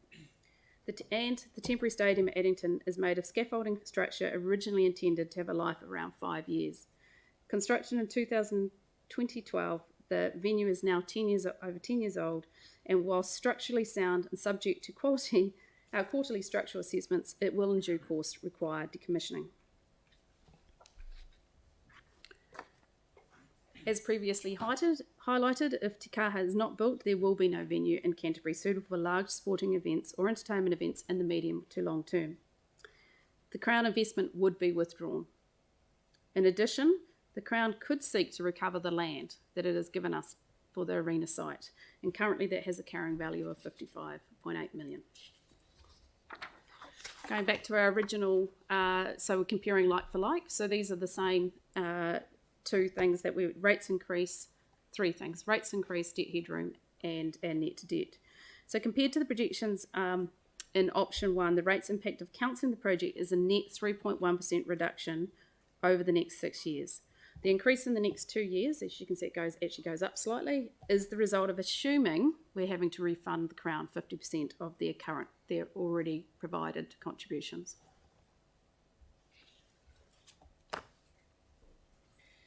The resulting impact on debt headroom is summarised also in the following table. Again, no surprises here, but it improves our position as we were. Option 3, pause and re-evaluate the arena project. The Council could pause and re-evaluate the key fundamentals and the priorities for the project, along with the associated costs and benefits. These were last fully assessed in the investment case in 2019, and the context and expectations may have changed along with the affordability issues. There is a possibility that the re-evaluation could identify an option which reduces the quantum of the cost overrun and still delivers the identified priorities. At this stage, it is not possible to anticipate what this could be. An estimated 30 million would be spent on review and redesign, so if we paused it just to redesign it, and it would definitely push out the completion date for the arena by at least 9 to 12 months, as given the extent of the required changes, we would need to go back to the start of the 3-stage design process. As it is likely that prices will continue to rise, delaying the project for redesign is likely to result in further escalations during the design period, even if the rate of the price escalation reduces. If an option compromised the key deliverables in the funding agreement, the Council would need to attempt to renegotiate the funding agreement with the Crown. If the Crown did not agree to this change and withdrew its funding, the Council would be unable to proceed with the project. Without understanding the fundamentals of what a rescope, redesign option would look like, we have not provided financial options for this. If a reduced scope could be agreed with the government and retain their funding, it is likely the financial implications would be less than option 1 and would delay the financial impacts on the LTP. And finally, it's really quite key from a financial point of view just to consider the risks and uncertainty on all our council decisions now and into the future. Whilst the above financial models provide the impact of the decision today on the future budget, it is only based on the information known today, and that may change tomorrow. The following are things that are impacting the Council now and will continue to influence the decision-making abilities on the whole capital program over the next few years. The global policy response to COVID-19, whilst has successfully supported economic activity and minimised job losses, it has also created inflationary pressure that are greater and less transitory than originally expected. The shift in inflation perceptions from to entrenched has led to fundamental recalibration of global monetary policy, resulting in the sharpest increase in global interest rates since at least 1994. Interest rates will very likely peak below the levels implied by current market prices, but inflation may be slower than expected to return to midpoint targets due to longer-lasting wage pressures. In a New Zealand context, this means inflation getting stuck around the 3% rather than the targeted 2%. The impact of this on the Te Kaha project has been to significantly increase construction costs compared with the original and even quite recent budgets, in part due to currently elevated input prices, but also because of the increased uncertainty around future input prices as the facility is actually built. But just to be clear, these risks are challenges Council will need to manage across its wider capital program over the next few years, of which Te Kaha is actually only one. And finally, our reform program. The Three Waters reform is currently expected to impact our financial year beginning the 1st of July 2024. That means it is the first year of the new LTP. At this stage, there is no detail about what will be transferred and how much in relation to the Council's debt will be transferred to the new entity. If the forecast Three Waters debt is transferred in full, this will likely improve the key financial ratios. However, getting significantly less could be problematic. In addition, we have the future for local government reform, the RMA, and of course climate change will all likely have significant impacts on the next LTP. And now in your hands for questions. Thank you. Do I have questions? Sam McDonald. Yeah, Chen. just one, Lee, after telling you I wouldn't have a Yeah, question I for know. you. It just made me think about it. Sorry, I probably should have asked it earlier. So in the option which was around not proceeding at all, Yes. there was the 40 million of sunk costs Yep. that would be in there, and there was the potential for the Crown to reclaw that. Would you just be able to explain, and I appreciate we wouldn't know, we won't know definitively, but how would we look to fund that? Would that be rate funded or debt funded? Because I imagine it's not a capital cost, so... No longer a capital cost, so it Yeah. would be operational. So, So, we'll have to 40 mil... That's why yeah. in this one here, it increases, and that's why we said, and if that option is, we stop today and we have to refund at least half of that, our assumption we've just made here is that we will have to fund some of that. So we've made it, so that is why in the FY24 there you can see actually if the project's cancelled, rates do increase by 0.1. Yeah, so if we're refunding half of it, it's sort of circa, what's that, 4%, isn't it? Yep. If you were going on 5 million for 1%. Yep. Cool, thank you. Thank you. Jimmy Chen. Thank you. One question, particularly regarding your presentation regarding the risk uncertainty. Yep. You emphasize not only the this Tekaha project only, it's highly possible some other capital project will be affected. My question is particularly regarding to this the financial information. The financial year 2025 to 26, 26 to 27, they probably is a bigger challenge, these 2 years. Also, based on feedback, more than 6,300 people, 25%, they have also not support this project. Particular key concern is for those maybe low income or maybe median, under median income, they probably couldn't afford to pay the rates. So I just want to know regarding to the financial department, whether you have this kind of planning beforehand to help those the ratepayer household, to help them, like late payment, no any the penalty, or they have flexible to pay the rates for the future, prepare for the future. So all our rates, this is based on the fact of it going in as a general rate, which means it will impact everybody. And so with all rates, rates affordability, as I said right at the start, is the key component. In regards to once rates are going, whether it's for this or anything, there we have a number of options for people that if they can't afford to pay their rates. One of the key things is the low earner rebate that from the government rebate that we manage. And there's also payment arrangements that we can put in place with them and the rates per postponement scheme. So there's plenty of options. They are currently available regardless of this, and that's in fact to recognise the fact that some people struggle with it. So there is options, they just need to reach out. Okay? Thank you. No problem. Thank you. Any other questions? Pauline Cotter? Thanks, Leah. Just your comments there about the Three Waters and saying that the likelihood if we were not to receive the debt payment for our Three Waters of 1.1 billion, that could be problematic. What is the likelihood of that happening? I can't answer that, Pauline. So Well, I thought that was part of the deal that you might know, Leanne. I thought the Crown was taking on the debt. a lot of it's to do with they are taking on the debt. That's what's been very clear. What needs to work through, and we've been doing all our modelling based on the fact that of what we've said in regards to the forecast projection of what debt will be at that stage in relation to Three Waters. What I'm highlighting there is until we actually have an agreement of the level and how that debt is going to be repaid, transferred, novated into the new entity, all I'm saying, it is a risk that we need to consider that we won't know, we will hopefully know before our annual plan and LTP in the next year, 6 months, but we don't know today. Because they will be taking our asset. Yep. So, and that could well impair our ability to borrow for the arena?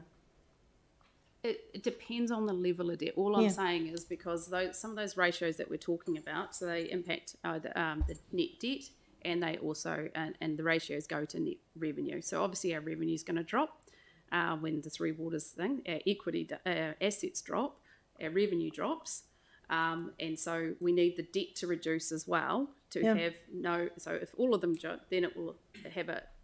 If we do it based on the 1.1 and the rates where we know, then it will have a benefit to our financial ratios. But what we're saying is at some stage, if that debt number gets less and all the other things reduce, it could have it would have an impact if it reduced. I think it's appropriate that the risk is raised, and I haven't seen anything that would indicate that there's anything other than an intention to transfer the debt.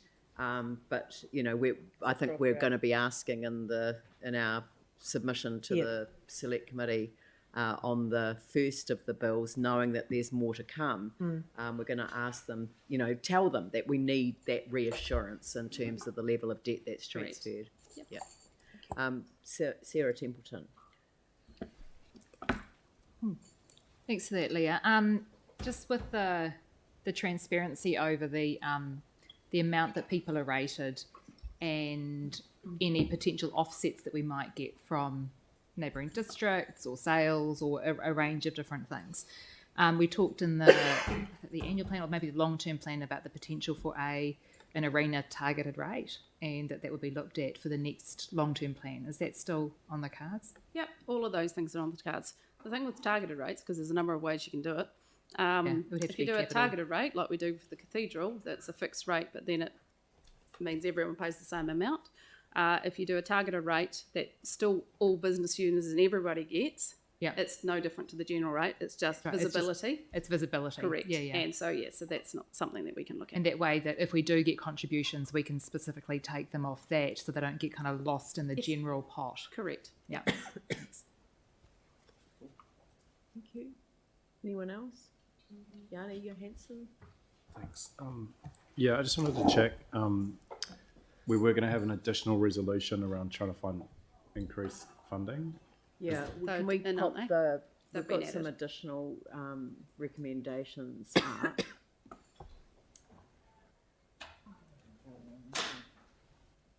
And so the first is working to maximise commercial and funding opportunities that will minimise the ongoing OPEX contribution. Requests that Council with the team attempt to secure additional capital contributions to reduce the amount required from Council, and requests that Te Kaha and Venues Aotearoa provide quarterly updates to the Council on progress. So that way we've got a reporting mechanism in place, as well as the requests in place as well. So just to be really clear, so for example, like some of the submissions have raised a ticket levy. If we wanted to put a ticket levy in place to help fund either operational or CapEx, would that be a decision that we would make, that we could make as a council, or would we have to ask VO to do that? Yeah, I think that was kind of asked and answered earlier on, is that Venues Aotearoa will have an entire strategy around the different models of arrangements that they enter into. So it didn't sound to me as if there were a one-size-fits-all. And I think that they have mentioned the quantum of such one would have to be balanced against the concept would have to be balanced against the risks of impacting on attendance. So, but that was the impression that I got, was that they've certainly got it on their radar as part of a mix, but it is not for now. It is part of their reporting back process. Right, and just given obviously there's still a bit of time before it would be built and before we get the call on the money, the idea of setting up a targeted rate, does it need to wait to the LTP, or could we do it as part of the draft annual plan next year? Given that we're going to commit to the funding, if the funding vote goes through today, we would be in a position to start considering putting that in place. Yeah, no, we can look into it because we need to consult on it. It's changing to our policies, statements, right? So we would have, but we do consult on the annual plan anyway, so we can look at it. But it's actually as to when you need it as well. So you don't want to early fund it either, because that will add to your rates increase for people. So it's about getting the right balance. So if we don't need to, so we're going to start paying 24, 25, I think it was. Yeah, I think, just sorry, but I mean, I think for the cathedral, we started collecting it ahead of when it was needed. Yeah. So, I mean, we've kind of used that model in the past, but at least having the options to consider it as part of the draft annual Happy plan to bring the information to you. would be good. Yeah, that was for a comparatively small amount in the concept of the total design, and it was a fixed amount. Correct. So this is not a fixed amount. So it's a slightly different Right. model, but there's plenty of time for the Absolutely. long-term plan. We'll bring you the information. And just the only other thing I was going to check is just, like, obviously there's going to be a significant financial impact if this goes through. There's going to need to be some consideration of capital expenditure at some point. What is it, sort of a high-level process where you see us as a council looking at that if this goes through? Yep. And what would that be? LTP for a start.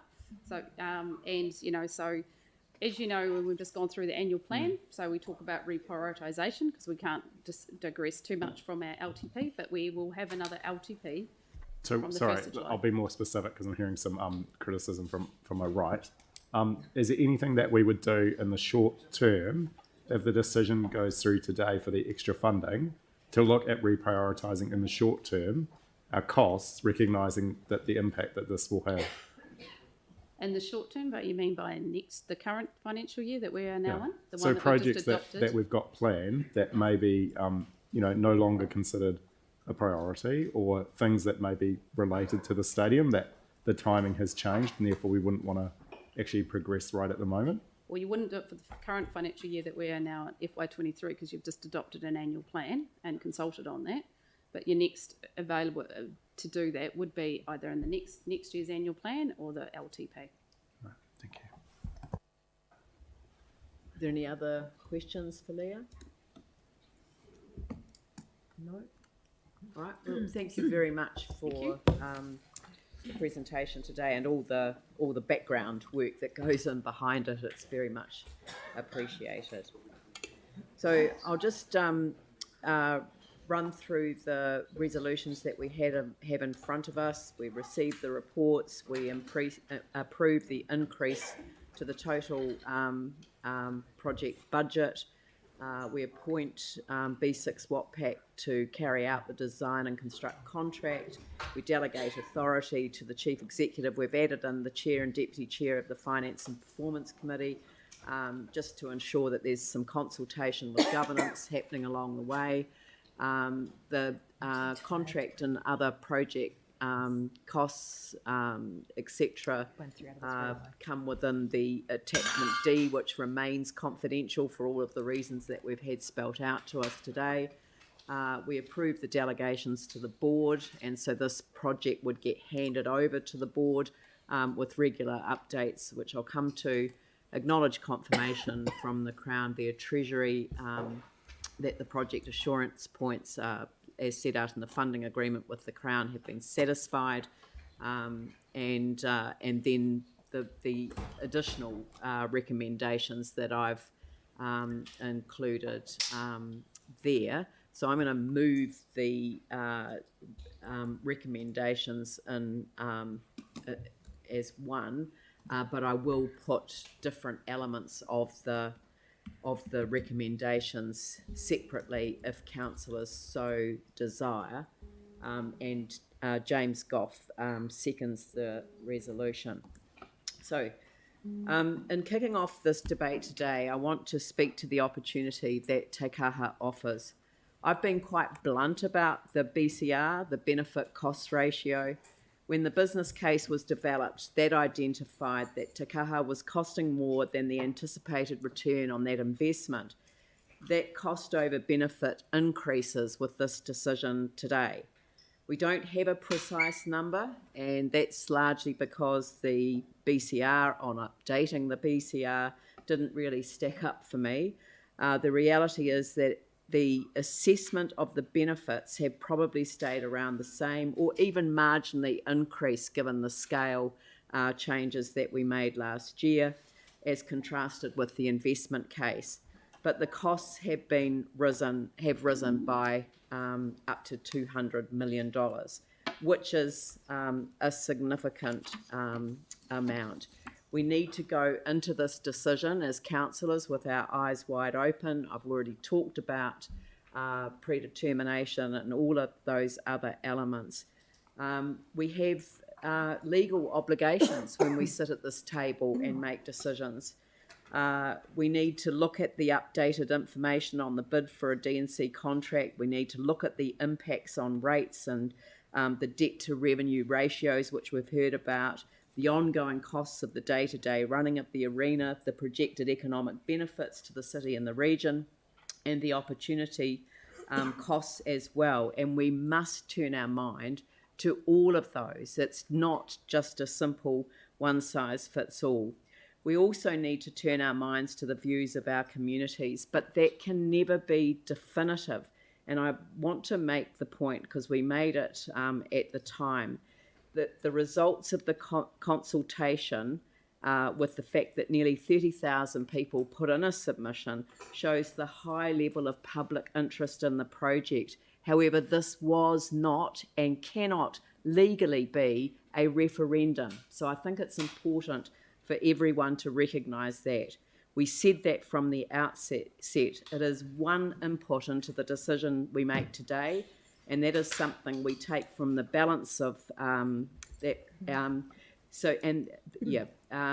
it's all of those other things that I've mentioned. One thing that we can take from the submissions really is that it's a yes or no that people want, and of course overwhelmingly that the ayes have it. But also overwhelmingly, the no and pause submitters put a lot of effort into their submissions, much more than the vast majority of the ayes. Just get on with it was just really the reflection of most of those.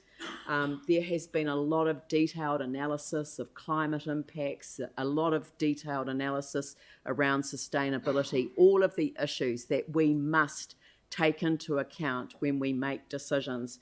We need to look at our strategic priorities, and we need to bring them to the table as we make the decision today. I've commented that this council has not received this many submissions since it asked the public to share an idea for the rebuilding of our central city after the earthquakes. But that was different. This is the result of a decision made by not the council. That was the result of a decision made not by the council, but those that designed a blueprint for our city without engaging with the people of the city. There was no consultation at that time. There has been much that has changed since then. And I want to just pick up this issue of esports. Watching the trajectory of esports enthusiasts and occasional viewers over the past 3 years, we can anticipate a global audience of over 500 million before Te Kaha even opens. What is fascinating is that while traditional sports have struggled with COVID lockdowns and restrictions, esports has continued to boom with digital and in-person tournaments. Now, I do get confused with Gen Y and Gen Z, but they and the generation following have a completely different media consumption profile than older consumers. What we're talking about is 30,000 people in a venue and millions participating worldwide. It also means that we are the only venue builder that would be possibly in the position to build some of the infrastructure requirements into it from the outset and not have to wait for a retrofit afterwards. So I will be supporting these recommendations today, and I will go round the table and invite others to speak, and I'll start with the Deputy Mayor, Andrew Turner. Thank you. And my approach to today's decision is aligned with some words the Mayor used in her opening remarks at the beginning of today's meeting, that this is a decision that we're making in the best interests of the district as a whole. And this, of course, requires us to consider what these best interests of the district are.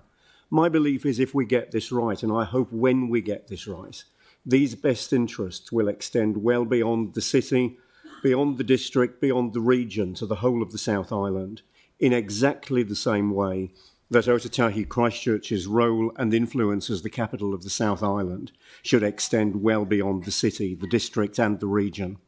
But of course, in order for this to occur, the city needs to have the right infrastructure to support the city image outcomes that we seek, the commercial and economic outcomes that we seek, and the social and cultural outcomes that we seek.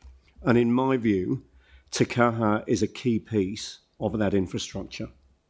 Now, today's decision isn't easy, and adding this additional amount to our budget certainly shouldn't be easy. Today's decisions are made firmly in the knowledge that they've got financial implications that will need to be dealt with by the next council.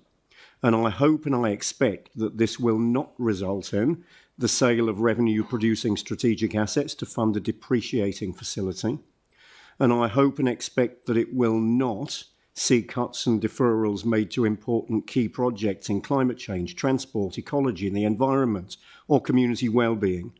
But what I do know is this will require balanced and sensible decision-making by the next council in line with the financial parameters that have been so clearly laid out today. And nobody's pretending that that's going to be easy either.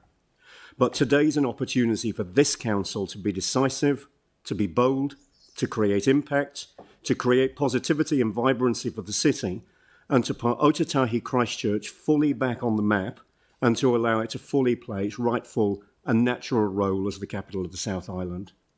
And particularly for me, at around what I think is maybe 85 or 86 days before I'll walk out of this building as the Deputy Mayor for the last time, this is a huge opportunity to leave a legacy for the city, which I hope will reach well and way beyond the catalyst effect of Te Kaha. Thank you. Mike. Thank you. As someone who has been fortunate enough to have played rugby on Lancaster Park when I was much younger and watched many games there, I completely support the rebuilding of a stadium to replace the iconic venue that we lost in the earthquake, a place where many memories have been made. What I'm struggling with is the cost. And while we can't change decisions of the past, you just need to have a look at the recently built stadium in Townsville, Queensland, to see what can be done quicker for a lot less money and what would have been perfect on Lancaster Park. However, the blueprint, subsequent decisions and agreements have cemented the site, this type of stadium, and also lifted community's expectation. Building the stadium, though, will see the city face multiple years of high rate increases with an 8.5% forecast in the 25-26 financial year, a number that rightfully so will not be acceptable, and the lack of clarity on how this will be reduced is very concerning. During this term, we went over the capital program and the operational spending line by line. It was clear that to create a significant reduction to rates, massive cuts to the level of services would be required, including potentially reducing hours of libraries and swimming pools. Even closing some community libraries, including the much-loved Redwood Library, was an option. And I know that this would be totally unacceptable to outcome for the community that I represent. I can understand why many people are frustrated by what has been seen as a lack of progress with the stadium. However, having the temporary stadium allowed the city, which was woefully underinsured, to rebuild without putting an obscene burden on the ratepayers, focus on getting the city back on its feet, and the stadium is the last piece in the puzzle. While I personally believe that the $683 million budget for Te Kaha is sickening, I would like to acknowledge the work that has been done to secure a fixed price contract and the ability for us, if this is to proceed, to move forward with more certainty. While rugby has done a great job in motivating their base to submit, which is always easier when you have a very successful team, the total number of people who submitted was extraordinary. And it was very clear what the view of most people who took the time to submit was. While I agree with a number of their comments, I also agree and share the concerns raised by people who submitted contrary to those who supported the additional funding. So I will support this. But while I work to reduce the future rates burden of this project, it will not involve cutting investment into our communities, climate change action and biodiversity. I will not support selling strategic assets, and I will not support cutting spending on other core services. Let's not let the stadium divide us, but let it unite us. However, this cannot be done at the expense of our communities and our natural environment. James Scott. The people have clearly told us what decision they want the council to make today. I hear them and I agree with them. Make no mistake about it, I don't want this project to cost one more cent than it needs to. But it's the time that this has taken which has actually been the fundamental reason why the costs have escalated the way they have. Whether that was for good reason or not doesn't actually make a difference today. All that really matters is what stance you take now as a representative for the people of Christchurch. Te kaha translates as the strength, and our council has been overwhelmed by people telling us to demonstrate exactly that when you cast your vote.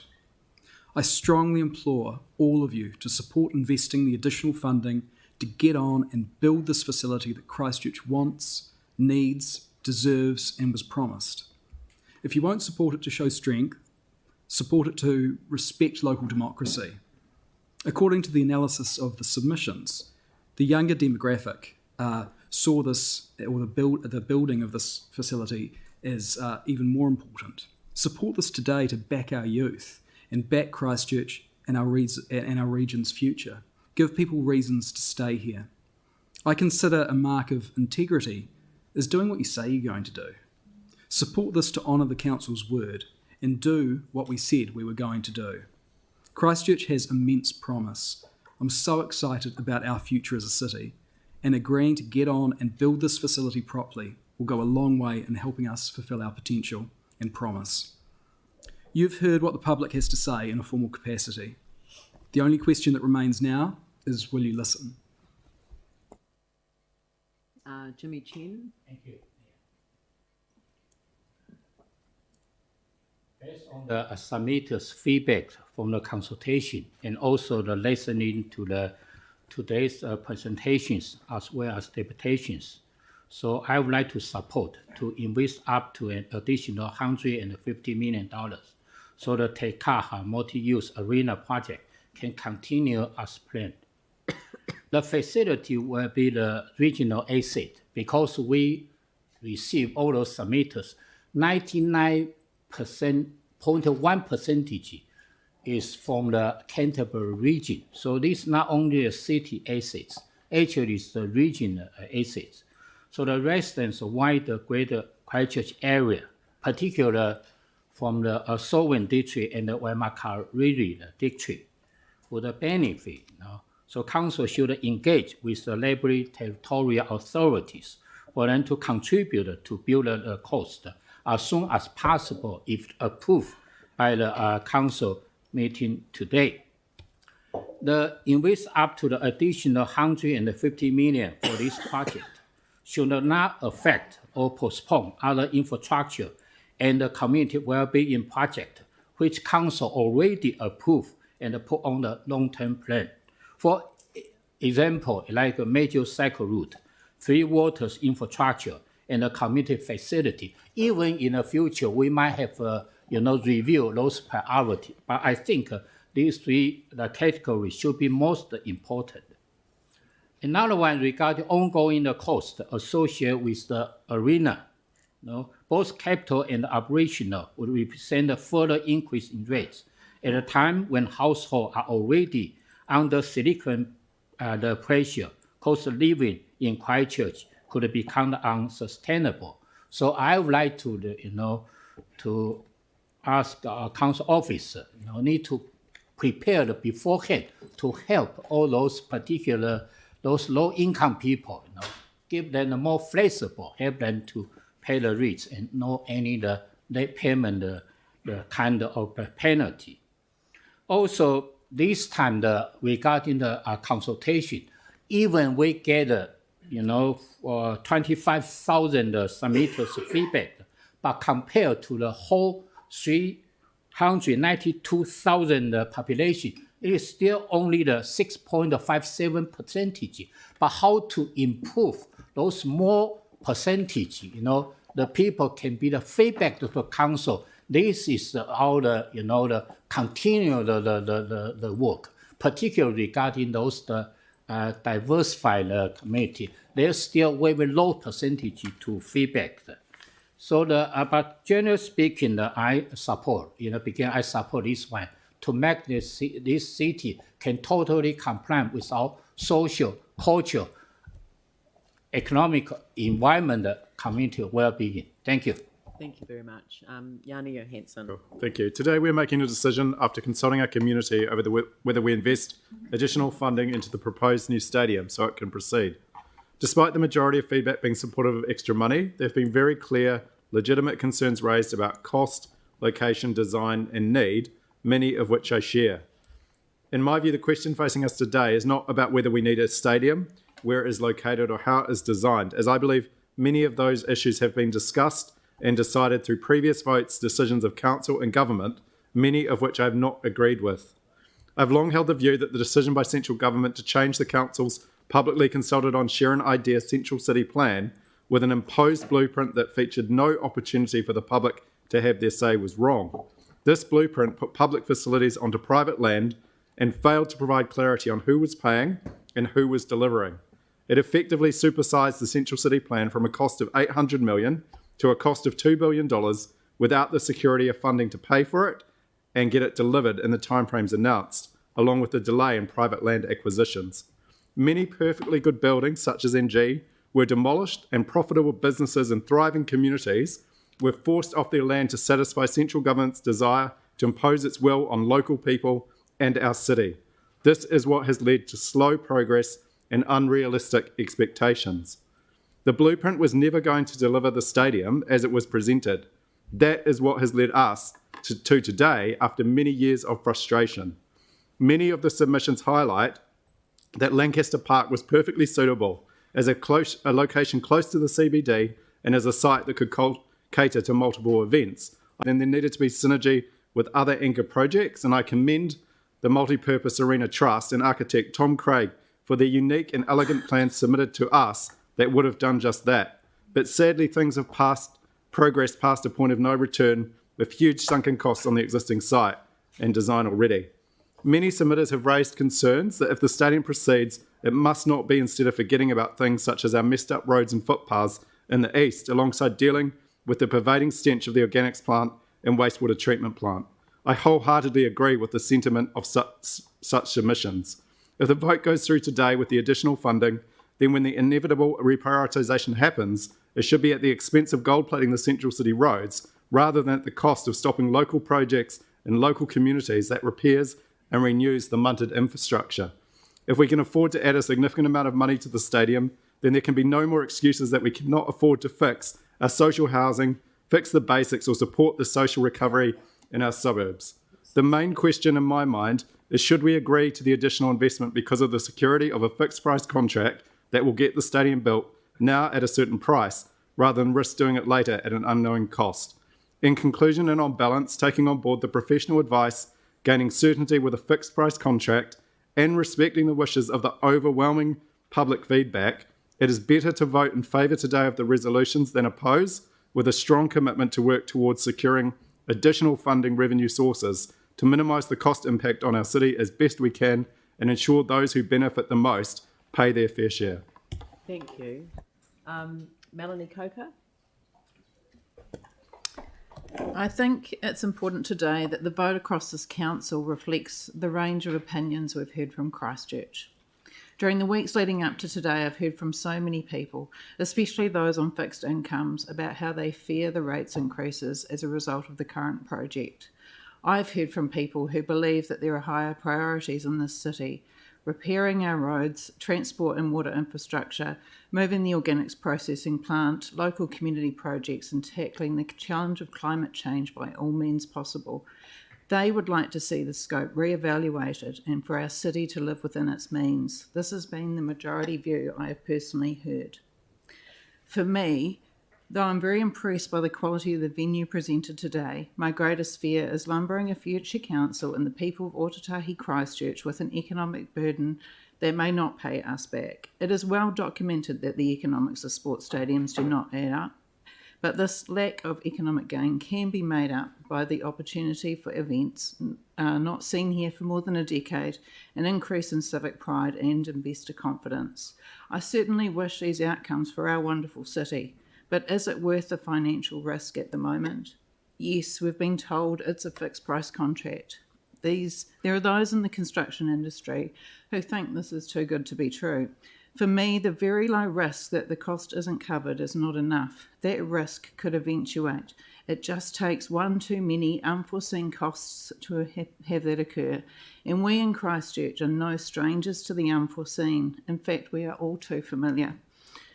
I believe we should not be taking our debt to the limits, and especially in uncertain times.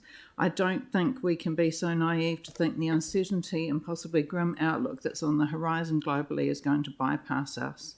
With interest rates climbing, how high will they go, especially in the years when we take on the majority of the debt? What is going to be the effect on Council's financial position once the water reforms have kicked in?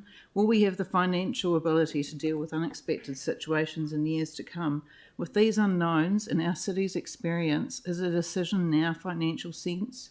Also, consider that Council will borrow this debt over 30 years for a build with a shorter estimated life of only 25 years.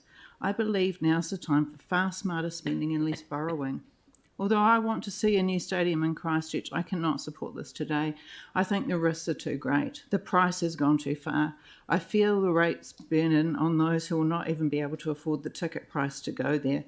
Most of the people I talked to that were concerned about this project had not made a submission when I talked to them. Many of them think the council doesn't listen to them. I have listened and I have heard you. Thank you.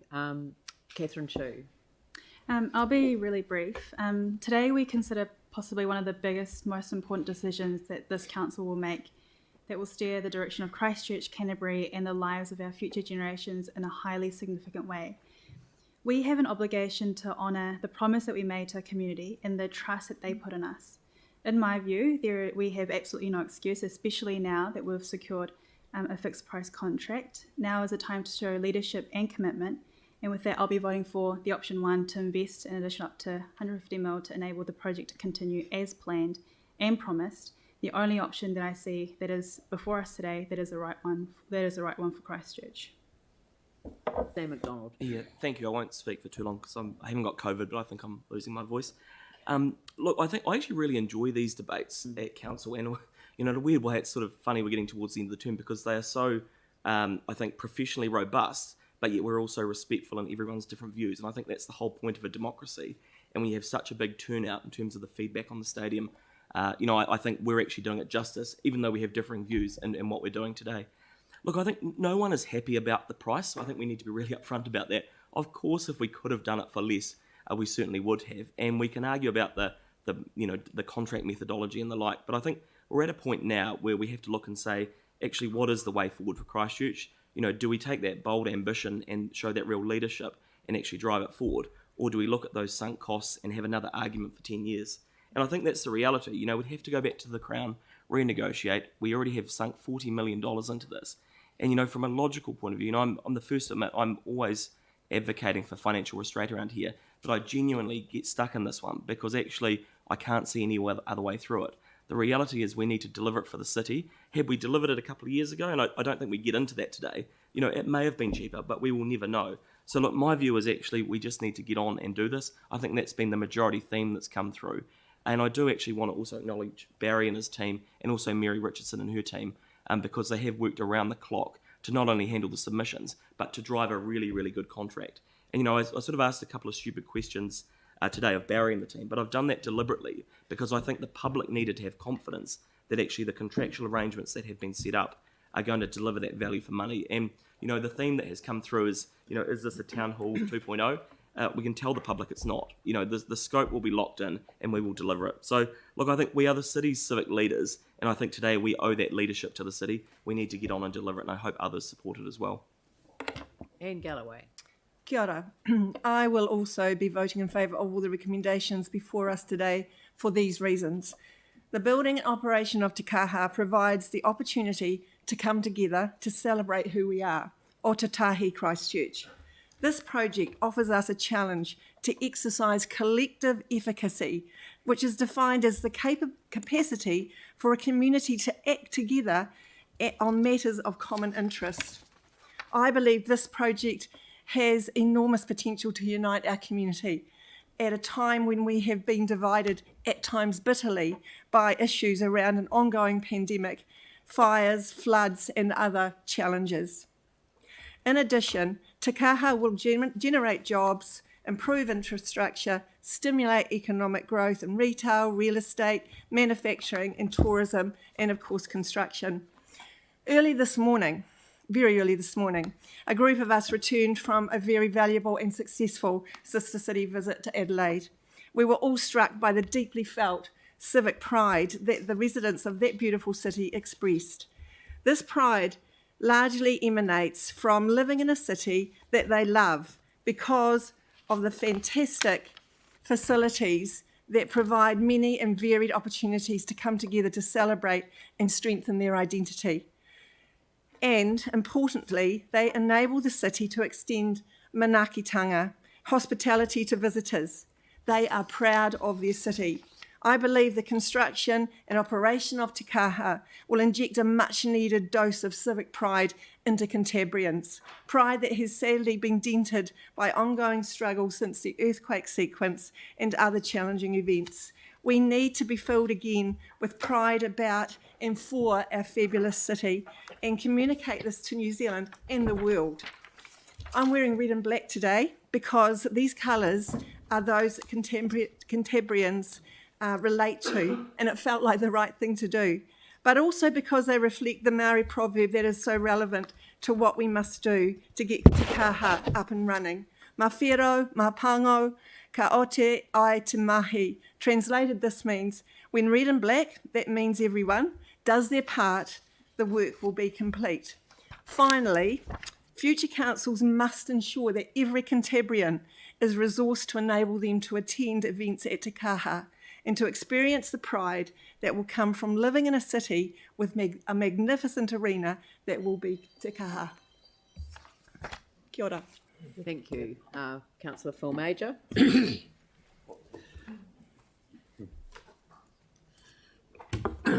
Excuse me. It gives me great delight to support this today. We will finally be underway with a project that so many have been waiting for. Businesses have invested in the city on the proviso that they would have a stadium. It is clear that 3/4 of the people who submitted support getting on with it. It must not be a burden on ratepayers, and the council must go over future budgets line by line to find as many savings as they can. I feel we're definitely doing the right thing, and the stadium, along with Te Pai, Metro Sports, New Court Theatre and the whole Performing Arts Precinct for that matter, library, world-class Hagley Oval, Margaret Mayhew Playground, Town Hall, to name a few, I have no doubt that Christchurch will become the events and sporting capital of New Zealand, as well as becoming a world-class destination. Today, we need to look forward. We need to listen to our community. We need to give them certainty and clarity and get on with the job. And that's why I'm supporting this today. Thank you. Thank you. Jake McClellan. It's amazing to see over 25,000 people have their say on this project. No matter your view, it's great to see that level of engagement. It really goes to show that people trust us to get on and do our job. They don't feel the need to micromanage the council day to day, but when they really care and when they really want to have input, they will.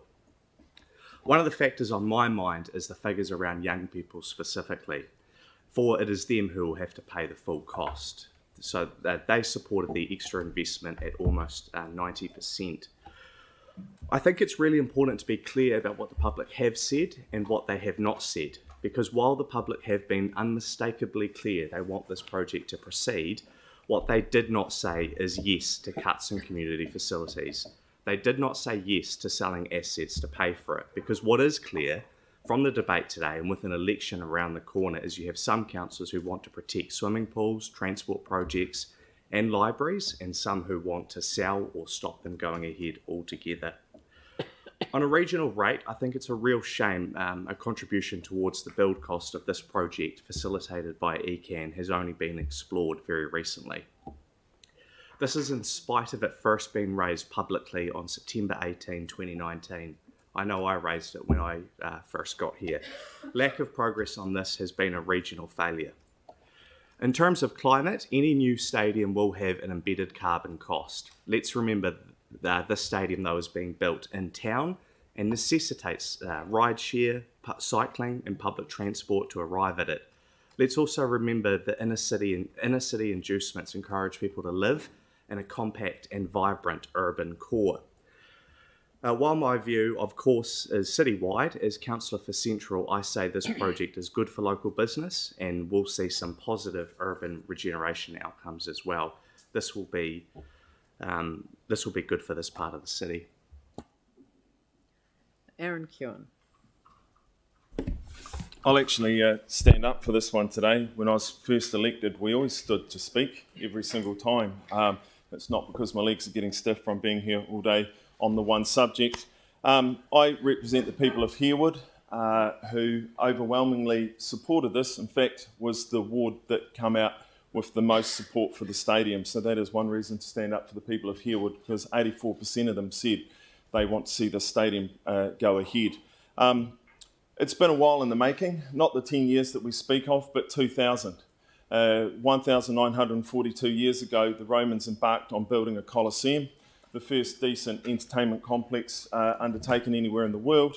It worked and operated for several hundred years.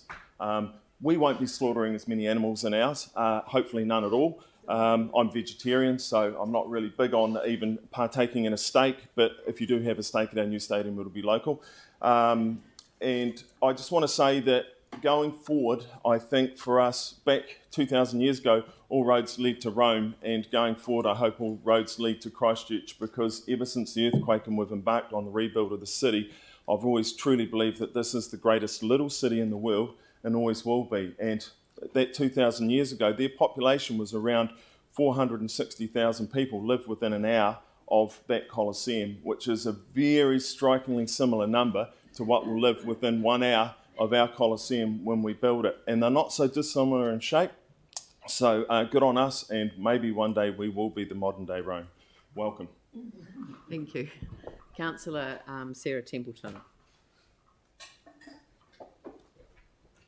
Snap.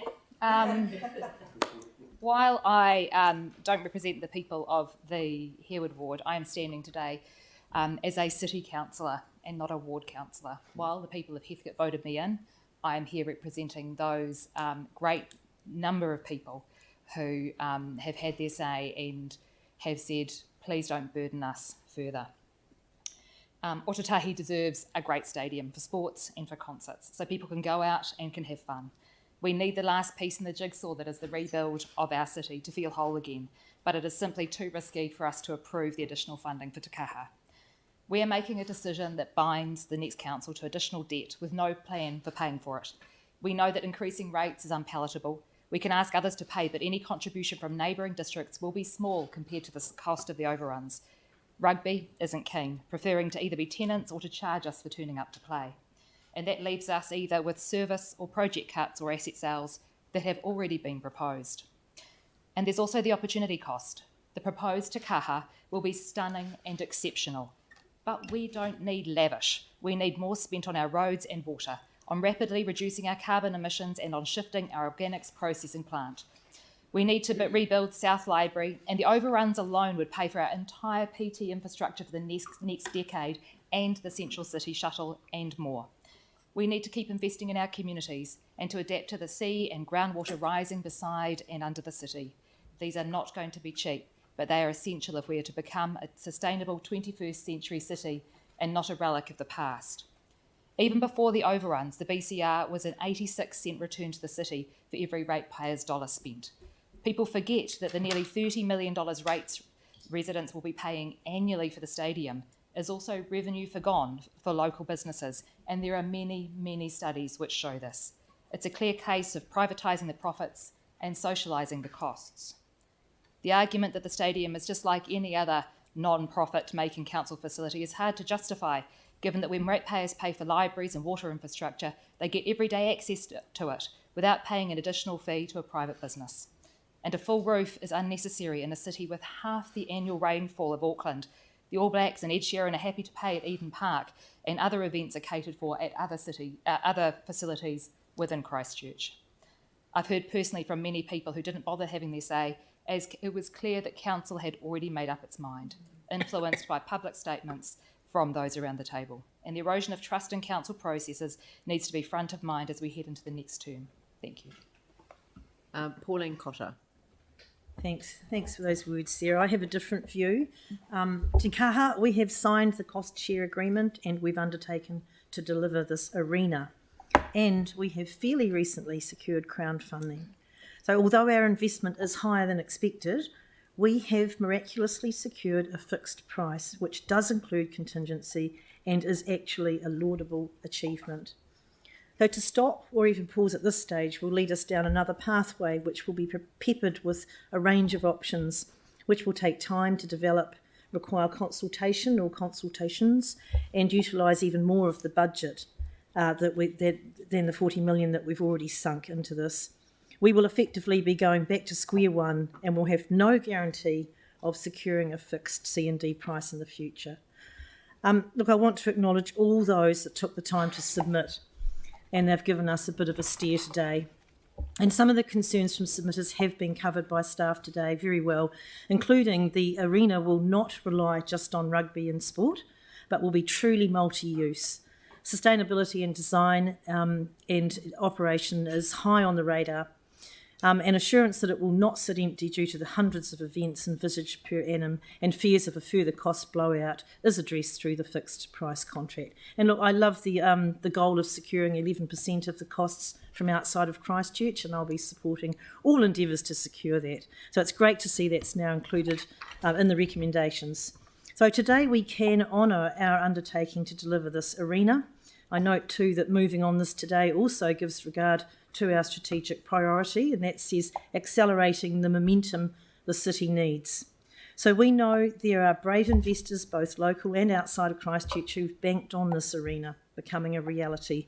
A decision to proceed today will provide them with that certainty, and that's not to be underestimated.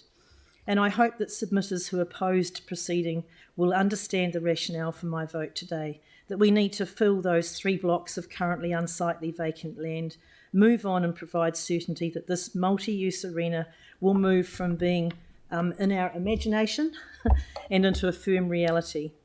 And for me, this is an additional project, not one intended to compromise our programs already in our LTP, nor requiring any suggested release of our strategic assets. So I'll be supporting today. Thank you. I wanted to thank... Oh, sorry, Celeste. Sorry. My apologies. You were hidden behind the corner of... I don't want to do that you want me to right close? now at all. Celeste Donovan. Okay. Well, this is probably one of the most difficult votes I've faced in my time on council, and understandably there's strong views on all sides. On the one hand, I can understand the desire to forge ahead with the stadium. Many want to see action. There's been enough talk, let's get it done. Yet on the other, we also know that because something feels good or is politically easy, doesn't make it right. We're told by many of those who so far declined to make a financial contribution to the stadium, we must show leadership. I agree. We are here to weigh up all the factors and make the tough calls. There is a saying that if you find yourself in a hole, stop digging. Leadership means looking at who benefits and who pays. This means that the feel-good factors of going ahead need to be weighed up with the hard political realities facing our communities. We are told that this project will bring untold riches to the city and the economic benefits are huge, that the stadium will activate our empty streets, but we also know that a liar gets halfway around the world before the truth has a chance to get its pants on. This extra $150 million will not bring a huge amount of economic benefits to the vast majority of Christchurch residents. No stadium ever does. Private enterprise, unprepared to dip into its own pockets, is the winner. We've heard time and time again from our residents, they're increasingly frustrated by us spending on the nice-to-haves while they're still fighting to get investment in the basics. In my view, council should not be gold-plating the central city at the expense of those that are still waiting to get earthquake repairs done, such as those in the east. This means we basically have to prioritise. We have to build long-term resilience to prepare for future shocks such as climate change, earthquakes and other economic risks. It is simply not good enough to kick the proverbial can down the road to future generations. We also need to keep rates affordable for the majority, including those already struggling with cost of living expenses. I cannot, therefore, in good conscience, vote in support of a gold-plated stadium that will benefit the few at the cost to the many. I am pro-stadium. What I am against is another cost blowout. I support building a stadium for our many rugby fans, which I count myself among. We need to create the best stadium that we can be proud of, which is not about doing more, but doing the basics well. So I'll be voting against this. Thank you. Now I want to thank all councillors for the quality of the debate that we've had this afternoon. I wanted to also take the opportunity to thank all of the officers, Mary Richardson and her team, and Leah Scales and her team. It's been much appreciated. We are well informed. I want to call out the consultation team who undertook the analysis again. 30,000 submissions, it's an extraordinary effort, and I just wanted to, just acknowledge the amount of work that's been done and the other parts of the team that have really helped us bring us to today. I want to acknowledge the Te Kaha Project Delivery Board. This is a vote of confidence in you today. It is also a vote of confidence in the relationships that you've built, and we've heard about that today, including embracing the operator Venues Ototahi from the outset. Thank you very much. The last point that I wanted to make before I conclude is this. Sorry, I just did make some notes before. It's been pointed out by more than one commentator that I complained about the original cost-sharing agreement being signed by the council just a few months before the election. And I did, and I always will. There is a big difference. That was done completely behind closed doors with the commitments undisclosed. And of course, the terms of the agreement were not disclosed until after the election. This is a decision that is being made in the open. The total amount is utterly transparent. The only element which requires confidentiality are the contingencies, as we've heard. We've conducted our business in an open, transparent and democratically accountable manner. That's what the Local Government Act requires us to do. It is true we're leaving the financial strategy to the next council, but that is actually the way that it should be. They will be in a position to talk to other councils about the options and how the wider region can be engaged in the opportunities that this facility will offer the region. Thank you very much. So I will now proceed, and I think the easiest way is to do a vote on point 2, which is the approval of the increased total budget, and then just deal with the balance after that. Does anyone want it put separately, though? You've just Sorry? Additional resolutions as well. I think They're it's hardly 7. controversial, though, are they? You either support it or you don't. It's... Yeah, but there are some that want to support the last ones, and rather that you didn't assist on this occasion. I think that there are councillors who want to support the consequences of the vote for number 2. So, and if there are other ones that people want to wrap up in that, then I'm happy to consider that. Melanie? I was just going to say, could you put one separately? So receiving the reports. I'm going to put the last. There's a last grouping. Maybe if I do number 1 with the. Sorry, can you scroll to the end? Maybe if I do 1 with 8, 9, and 10, because there will be some councillors that want, and I'll put the balance first. All right. Okay. So I will ask the committee secretariat to take a poll of the councillors. Division. A division is the word that I was looking for. Sorry. Is this for number 2 again? No, it's for number 1 and number 7. No, this is for number No more help from me 2, then. 3, 4. You're on your So own. it's- Excuse me. Excuse me, can I just have some order, please? Sorry, I can't see all the resolutions in front of me. So it's 2, 3, 4, 5, 6, and 7. All right?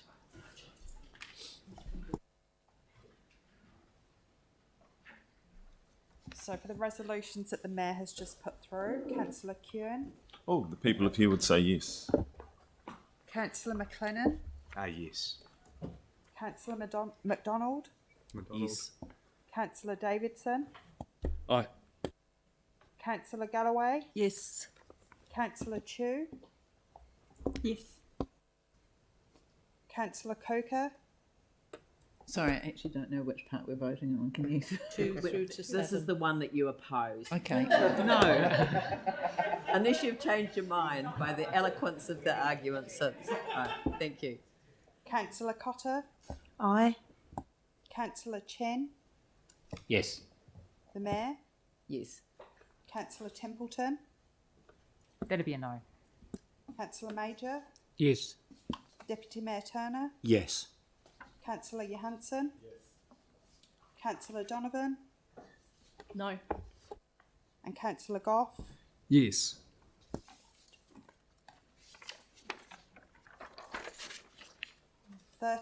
For and 3 against. Thank you very much. I'll put the balance of the resolutions acknowledging that that has been carried. I'll put that motion. All those in favour say aye. Those opposed say no. That's carried. So, kia whakaeria te tapu, kia wātea ai te ara, kia turuki whakataha ai, kia turuki whakataha ai. Homi e, hui e, tai ki e. Thank you all very much. I declare the meeting closed.